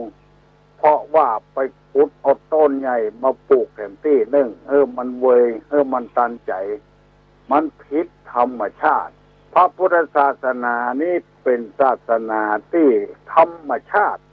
มันขมเชื้อมันขมก็ขมตลอดไปเชื้อมันส้มก็ส้มตลอดเชื้อมันหวานก็หวานเชื้อมันหืนก็หืนเชื้อมันเหม็นอย่างภาษาเสือเนี่ยบัดว่าต้นใดเหม็นหมดพริกหวานเนี่ยมันผิดธรรมชาติหวานมันก็ไม่ใช่หวานเหมือนน้ำผึ้งน้ำอ้อยมันธรรมดาเนี่ยลองกินข้าวก่อนยังเผ็ดอยู่มันเป็นธรรมชาติของพริกเสียแล้วบ่ห้อยเนี่ยบ่ห้อยกินบ่ห้อยตัวใหญ่ๆเนี่ยลองกินก็เถอะมันถึงขมอยู่มันแต่ขมน้อยเกินไปเพราะไปประชมสมพันธุ์มันไปอยู่ตามหลักของธรรมชาติคนเฮาขอให้อยู่อย่างธรรมชาติเนี่ยอย่าไปตึดคุณงามความดีของไผจะไปทำการทำงานไปค้าไปขายไปเนี่ยจะใดที่ไหนก็ไปเป็นตามธรรมชาติแต่ไปข่มเหงเต่งแป้คนมันจึงมีวาสนาน้อยอยู่หั่นแล้วเป็นลูกจ้างลูกแจ้งเฮามันสมองตึงบดีอยู่หั่นแล้วถ้ามันสมองดีอย่างเฮากูคนมันก็ร่ำก็รวยกันไปจัดนักแล้วมั่งมีสีสุขกันไปธรรมชาติแล้วมันจะย่อมมีพ่องมีพืชพ่องวัชพืชพ่องพืชนี่ก็คือต้นไม้ยืนต้นกลางวัชพืชนี่ก็หมู่มีหญ้ามีผงนี่มันเอื้อเฟื้อแผ่ซึ่งกันและกันหมู่หญ้าถ้ามันตายไปแห้งไปมันก็เป็นปุ๋ยของไม้ใหญ่อุปมาฉันใดก็ฉันนั้นลักของพระพุทธศาสนานี่ขอให้คนเอามันหามันก้ามันขายมันเนี่ยให้ใส่ส่วนทางไผ่ทางมันซื้อของเปิ้นมาขายก็หันใจคนปลูกพ้องบางทีคนค้าขายนี่มีมันสมองได้นักกว่าคนทำก่อนสมมติว่าไปซื้อกะหล่ำเปิ้นมากิโล3 บาทเอาไปขายเป็น10 บาทลูกจากสวนเอามากาดได้กำไรเป็น2 ตบพุ่นมันค่อยเกินไปหน่อยแล้วก็อ้างไปเลย อ้างว่าเศรษฐกิจตกต่ำอ้างว่าน้ำมันแพงบางทีบ่มีความจำเป็นอย่างสักหน่อยที่จะไปอ้างก็เพราะว่าลวกใส่ตัวนักลำไปอ้างน้ำมันแพงอ้างเศรษฐกิจตกต่ำพี่เฮ้ยน้องเฮ้ยพ่อไปไกลๆเน้อถนนแปลงติ๊กตัดถนนหนทางไปกุฏิกุฏางบอกว่าเส้นใดสายใดบอกว่าเมื่อค่ำเมื่อคืนเมื่อวัน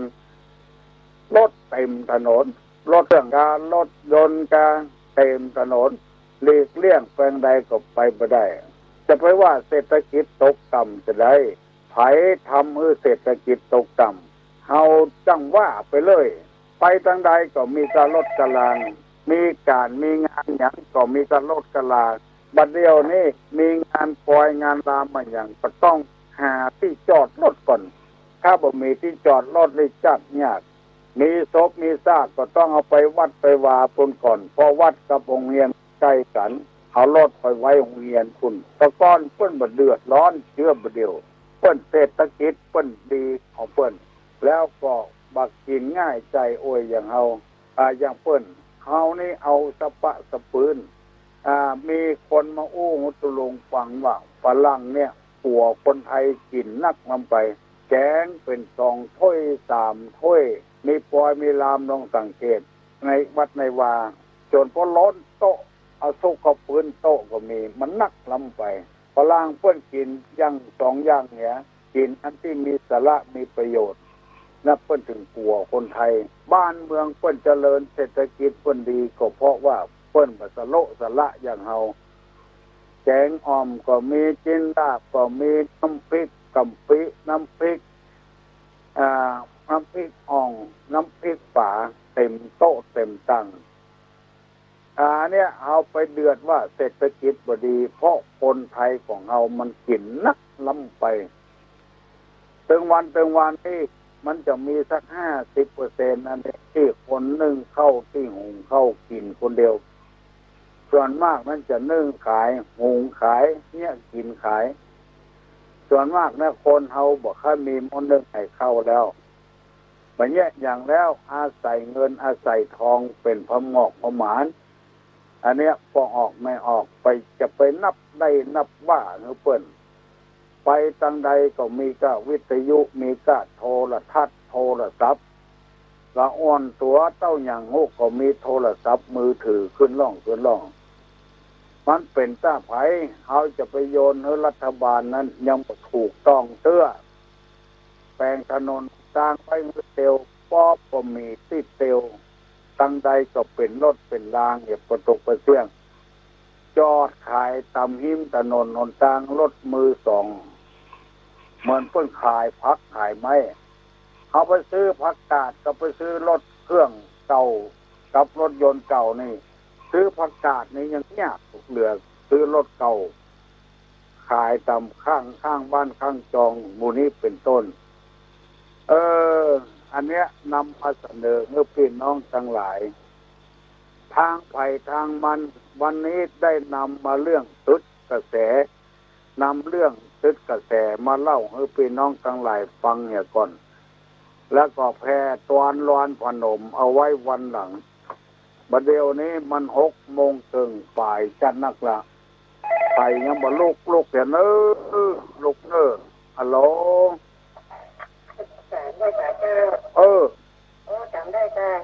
จำได้ค่ะที่จะปีส่งน้ำตาแล้วอยู่จังหายแล้วน่ะอยู่จังหายมาแล้วก็มาแต่ละนั่นเลยอยู่กับลูกกับหลานน่ะ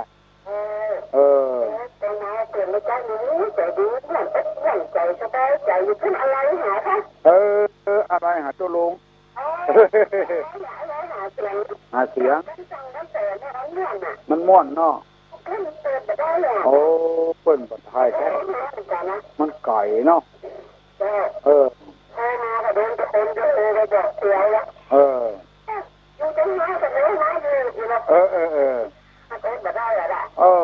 จังเขามันม่วนใจดีใจเนอะแม่ออกดีใจกับแม่ออก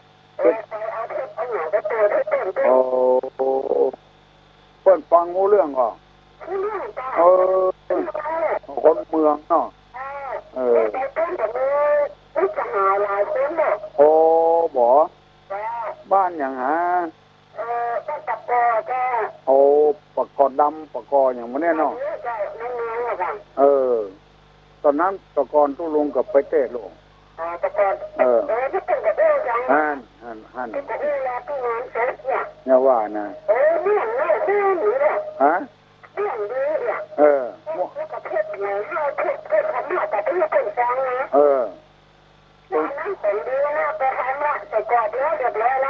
ันอย่างนะมันหลายเรื่องนะ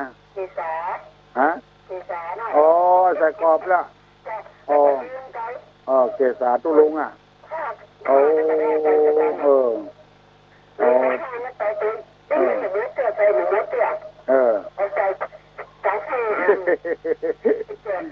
ไปแจกลูกแจกหลานแต่รีบแต่เนอะ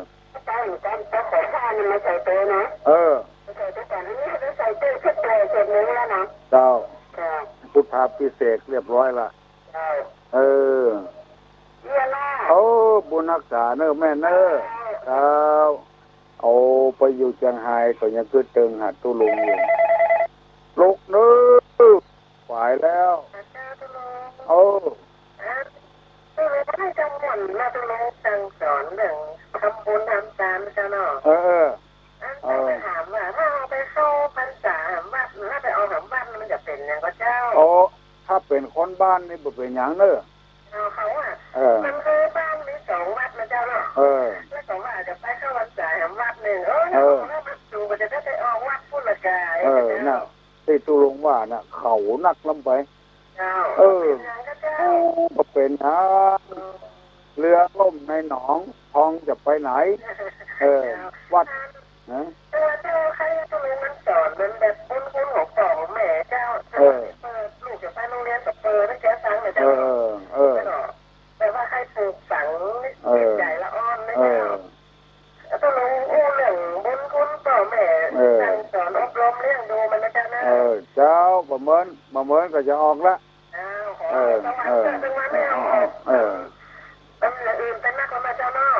ออกถึงวันน่ะมันไม่รักตั้งแต่เลี้ยงดูอย่างนี้จะมันหวนใจเจ้าบุญรักษาเนื้อดีใจเป็นอย่างเนื้อจะสอนอยู่จะอยู่ด้วยกันถึงวันฟังใจฮ้อนเถอะจะเปล่าใจตัวว่าคนเดียวมันบ่ได้ฮัลโหลเจริญพรอะไรว่าวันนี้ผมจะย้ายที่นอนนะครับวันนี้เป็นวันเสาร์ได้กะไม่วันศุกร์วันเดียวเนอะเพิ่นบ่เฮิ่นย้ายที่นอนน่ะวันศุกร์วันเดียวน่ะเกิดวันหยังผมเกิดวันศุกร์ครับเกิดวันศุกร์เดี๋ยวก่อนเนอะเกิดวันศุกร์6 1 2 3 4 7 5 7ได้ดีกะย้ายเถอะ1 6 1 2 3 4 7 5 8วันพุธเมื่อคืนเนี่ยจะไปอย่างเนอะวันพุธนี่มันเป็นวันกาลีหมดนั้นดีหมดอ่ะแล้วก็วันศุกร์ขอบอกให้กูคนเนอะมันถึงนอนบ่หลับลองสังเกตว่าจะย้ายที่นอนเมื่อคืนเมื่อย้ายที่นอนน่ะมันนอนบ่หลับเปิ้นบ่ล่ำย้ายวันศุกร์นี้ถ้าวันใดเป็นกาลกินีก็เปิ้นก็ปัดแบบเนี้ยบ่ทำตุลุงดีใจเนอะที่ปอออกไม่ออกได้ฮับน้ำทำคำสอนในทางศาสนาจากตุลุงนำเสนอพี่น้องทั้งหลายได้ฟังข่อยบ้านข่อยเมืองฮัลโหลเจริญพรยมพิสมัย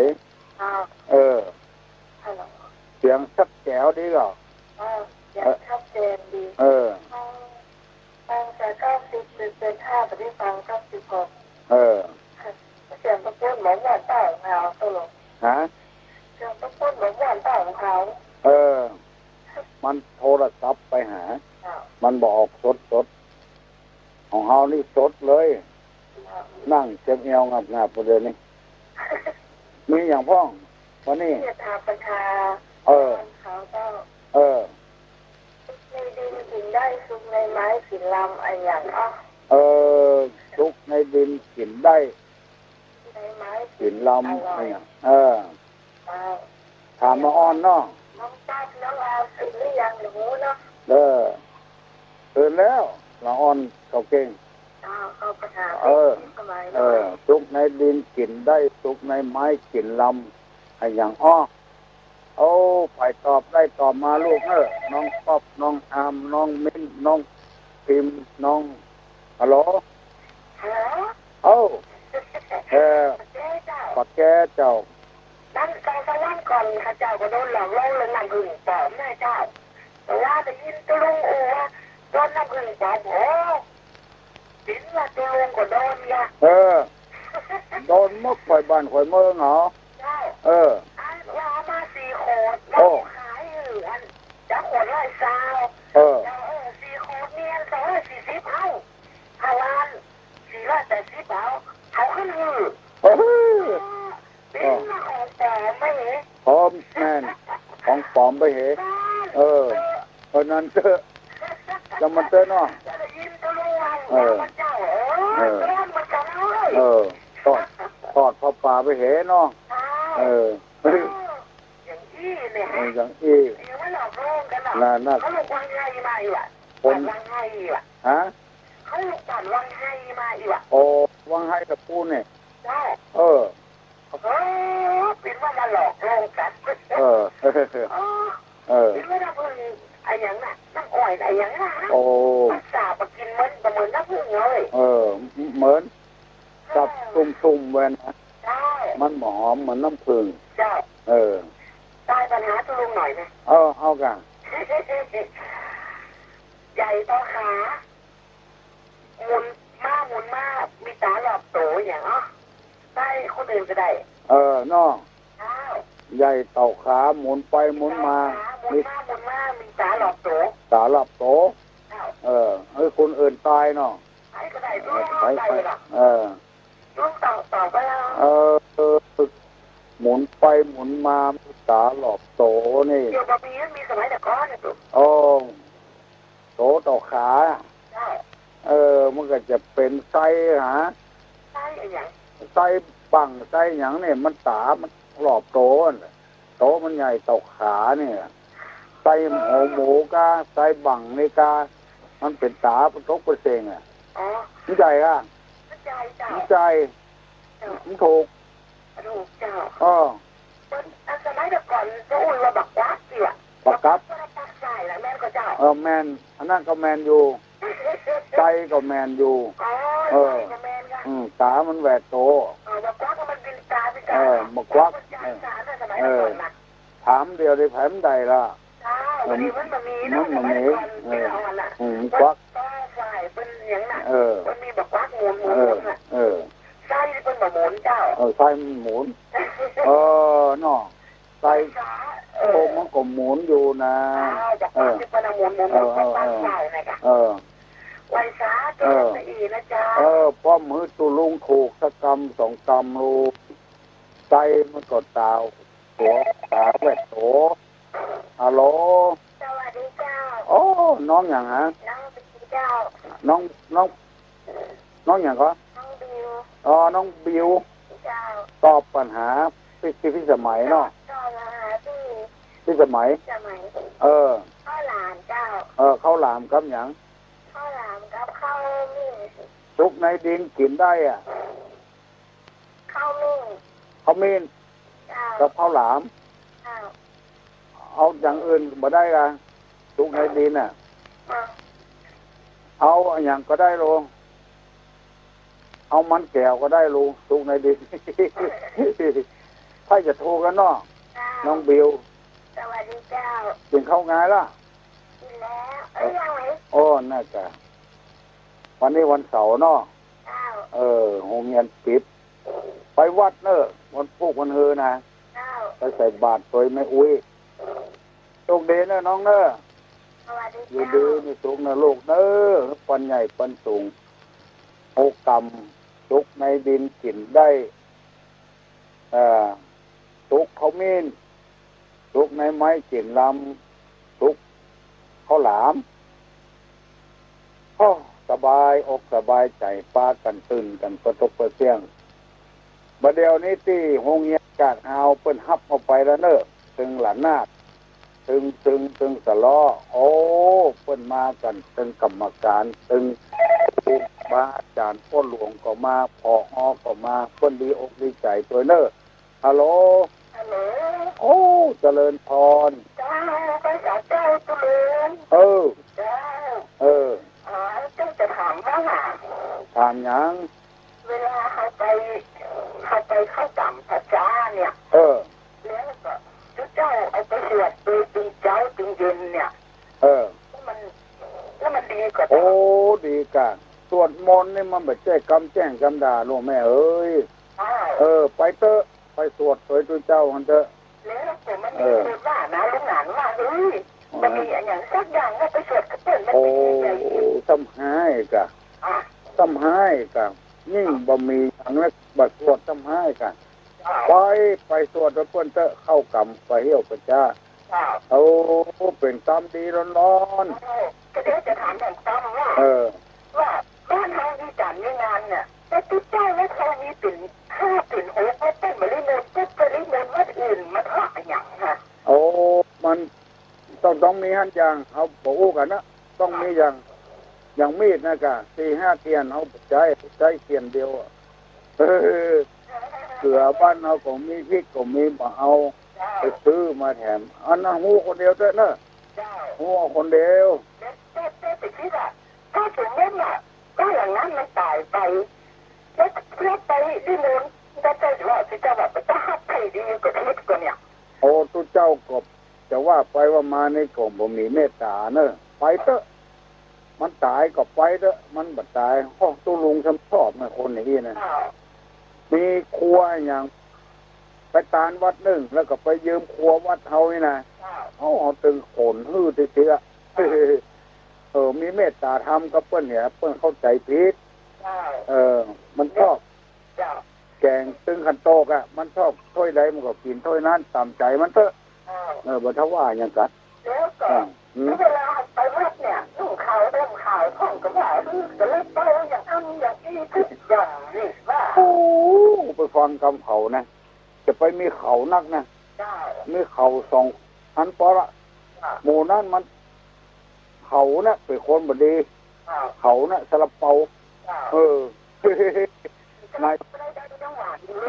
ในกดดำนอกกดดำสลับเปาในหวานโน่ไส้หวานเนี่ยเราอ่อนชอบไม่จะตายบัดถ้ากลัวเขาว่าเนอะตัวลงได้ยินนักต่อนักละคนใดก็บอกให้เนี่ยอย่างนั้นกลัวเพิ่นว่าจะไปกลัวใครนะเนาะเขาไปเจเลี้ยงเขาแม่เขาลูกเลี้ยงเขาพ่อเขาลูกเลี้ยงเขาไปเจ็บเขาลูกไปกลัวเขานะขอนนะทำความดีเด้อมันแบบเดือดร้อนเขาตอนนี้จะทำความดีทุกอย่างทำของเขาไปดีด้วยทำตัวเองดีมากฟังก็จะได้คนดีไว้กับบ้านกับเมืองบ่ให้บ่ขาดหยังฟังศีลฟังธรรมเนาะนี่เจ้าเคยมาจากกระไทยเนี่ยเจ้าขอภัยเป็นไม่รีบไม่นานจำเสียงได้พ่องแล้วขึ้นหาบ้านบ่ออกขึ้นหาบ้านบ่ออกเจ้าบ่ภัยบนออกวิทยุเนิ่มเดียวนะตะวาก็มาออกวันตื่นกะมาออกที่วัดเนี่ยตึงตุหลวงตึงตุน้อยปริญญาตรีปริญญาโทกันปอภัยนี่บุ้มเดียวได้ทุกเจ้าดีพอเป็นทุกเจ้าดีค่ะก็สบายใจเนาะเข้าสบายใจกันสบายใจเพิ่มใจมันเป็นงวนนำลูกน้องงวนนำงวนนำได้เปิ้นใส่กันใส่กับผังล่างนั่นหรอบอกครัวใส่มันเหมือนนักลุมตุ้มฟังฮัลโหลเจริญพรเดี๋ยวนี้ตอบถูกละฮะตอบถูกแล้วจ้ะ กึ่งเข้าเสียงเหมือนป้าคำน้อยอ่ะประภัยอ่ะแม่นแล้วหรอป้าคำน้อยประภัยอ่ะไอ้ตังก็ไปลูกค้าเสียงแม่เสียงป้าคำน้อยไม่ได้คนเก่งบัดสงสัยยังถามหมดอ่ะบอกว่านักบอกว่าน้อยถามเยอะดีนะใครใครงามหูใครฮือถามใครงามฮือแต่งมันคนทานมาตัวลงเยอะนะฟังธรรมะแต่นักแล้วถ้าฟังแล้วเอาไปปฏิบัติตัวนี่ก็น่าจะดีเนาะมันไปปฏิบัติตัวอัธยาศัยคนมันเหมือนกันพระพุทธเจ้าว่าคนเอาเหมือนดอกบัวสีเหล่าที่น้องเคยได้ยินนะจ๊ะอย่างน้องเข้ารายการเจอสารนกเตอเมื่อคืนวันนั้นตึงมันท่าเสียงภูเนี่ยก็ที่มีคนด่าเนี่ยโอ้โหมันแล้วก็ว่ามันมาหน้าเลยแล้วคนฟังธรรมะนิสัยขนาดนี้มันมาหน้าเลยน่าจะเป็นคนเที่ยวเยี่ยมหน้าก่อนนี้แสดงว่าคนฟังแล้วก็ไม่ได้เอาไปปฏิบัติตัวเลยขนาดฟังธรรมะเรามีจิตใจฮ้อนขนาดนี้อยู่ฟังแล้วไม่ได้ไปสอนใจเลยแล้วจะเอาอากาศทำตัวนะฟังแล้วมันหวานเลยแล้วทุกคนที่โทรเข้ามาเนี่ยมันจะเอ็นดูหมดเลยนะแล้วพอเป็นดีแล้วเป็นดีด้วยหรอระบายออกคนเดียวได้ระบายมันจนฟุกแค้นตัวลุงบอกง่วงบอกทุกคนที่เป็นโทรมาหาน้องก็จะดูเหมือนที่วันเย็นอ่ะที่วันเย็นที่อยู่บ้านศาลาเนาะมันไม่ดีก็ตัดแสงมาเลยละตัดแสงมาแล้วหมูเสียเนี่ยใดเมื่อจันพลอยอยู่ได้สเก็ตเดี๋ยวเข้ามาเหมือนกันเพราะว่ามันจะสั่นว่านะไม่ได้ยินนะมันแล้วไปเถอะน้องเนาะมันแล้วไปเถอะมันแล้วไปเถอะแล้วก็ตัวลุงบอกง่วงสั่งก็ขำด้วยดีละฮัลโหลเจริญพรเป็นการงานอยากมีความจริงอายุ50 ก็เป็นนอนก็ให้จะถึงนี้มันกันนะครับไปเถอะฝึกหัดลูกตัวเก้า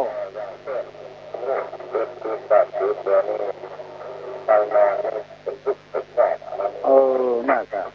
ขึ้นแบบมันก็รับไปสู่หรือประเดี๋ยวจะไปทันเลิกทันลาดน่าจะแล้วถ้าว่าคนเข้าเราอยู่บ้านเราก็รำลึกนึกถึงทางลาดคนเขาก็ทักทางลาดมันก็ได้อยู่เนาะก็มาขึ้นมันไปแต่ว่าแต่เรื่องของคนหนุ่มนี่มันไปได้ง่ายก็เอาละถ้าว่าคนที่มีใจภูมิใจกุศลนี่นะเนาะมันจะเป็นต้องแก่นะคุณลุงเนาะปวดแก่มันไม่อ่อนนะดัดง่ายไม่แก่นี่ก็เดียวหาละละมันบักเกี่ยวกันกับเข้ากับแก่นะคนปฏิบัติธรรมนี่นะแปลงวัดแปลงว่าเสี่ยงเป็น10 ล้าน20 ล้านได้ยินบอกเอาไปใจ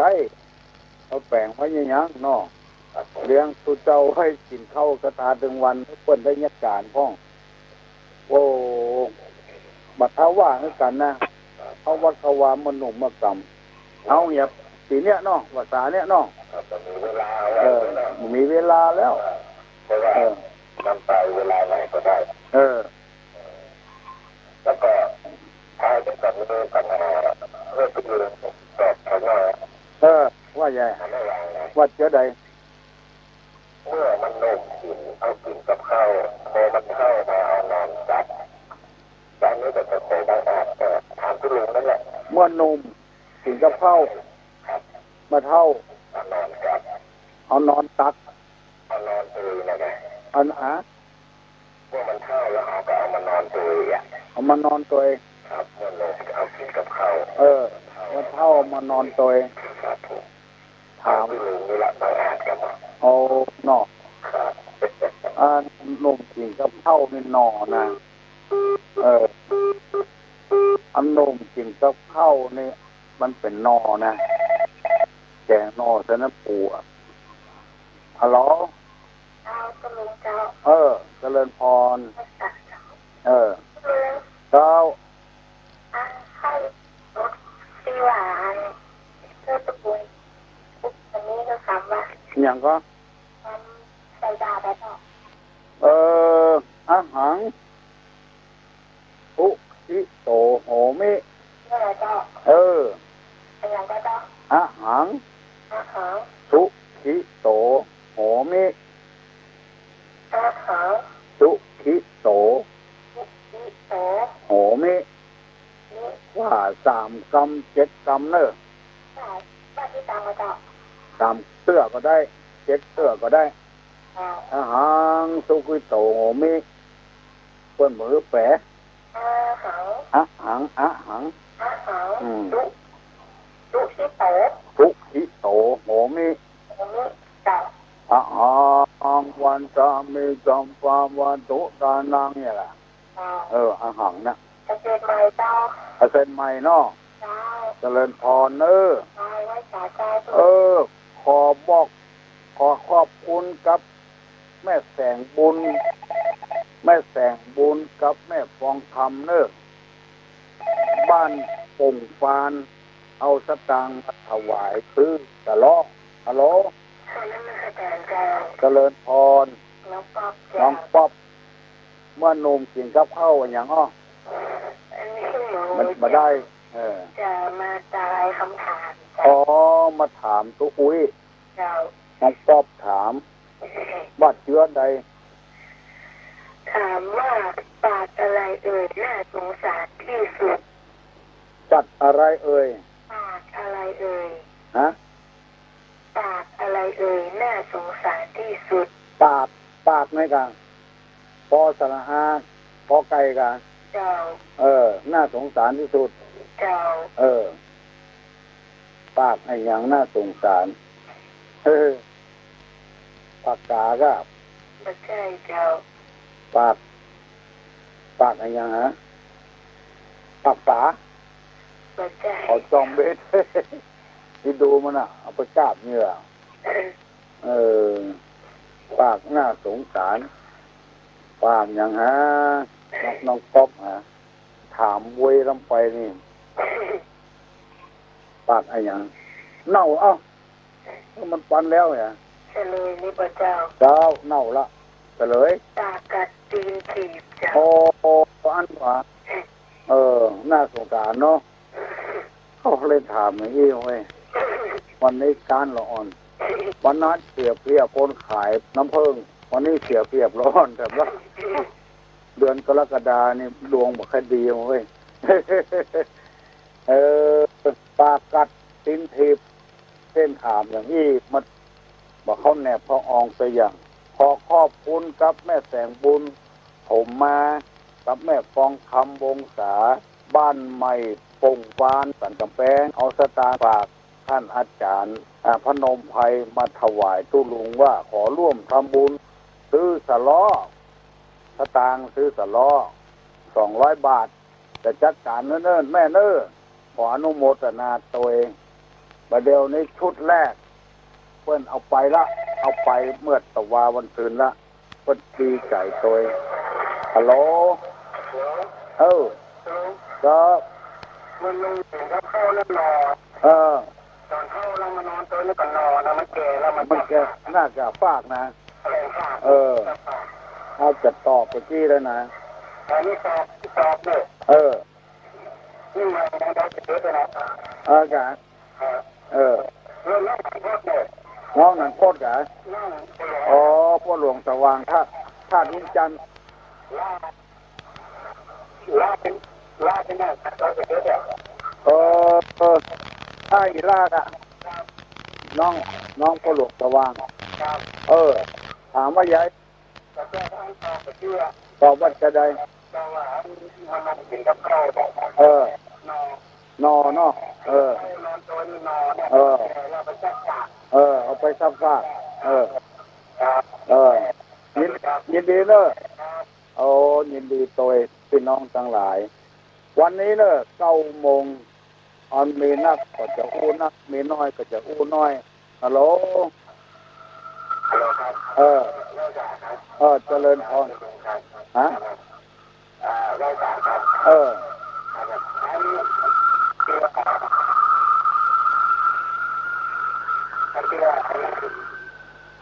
อุ้ยไปย้อนดีละคน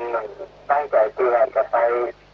สวดเป็นข้าเตือนตู้นะดูนะครับเป็นยุคนั้นคำสั่งของแบบนี้เจ้าคนอื่นก็ต้องประสานถ้าเราเจ้าเขาต้องสอนพระเจ้าอย่างนั้นให้สนใจแหละ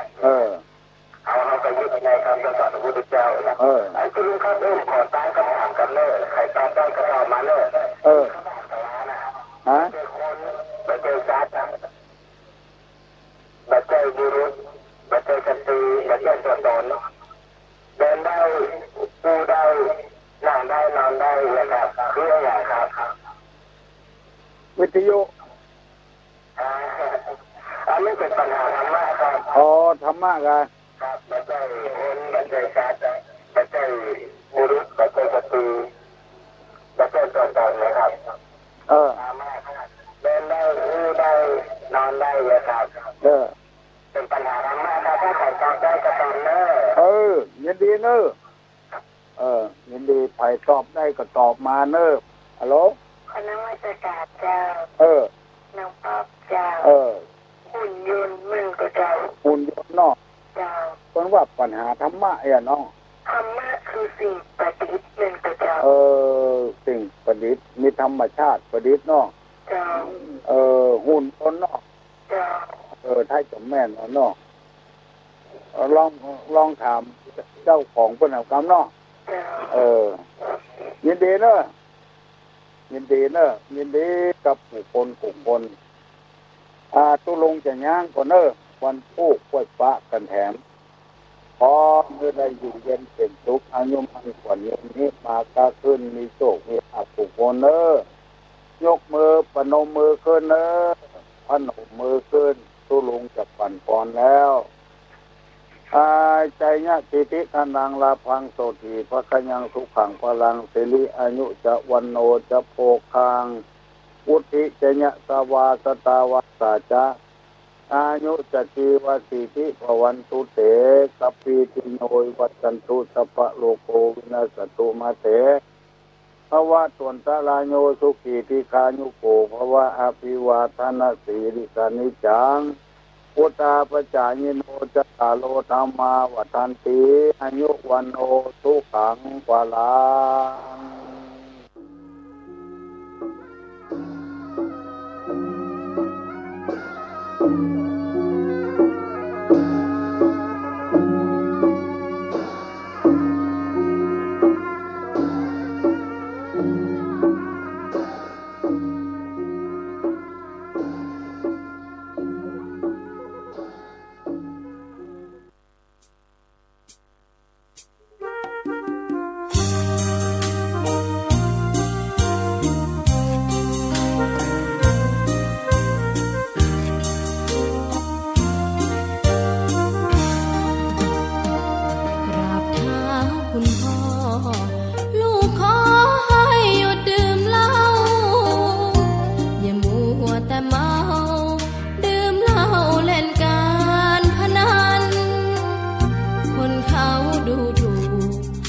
ว่าพ่อ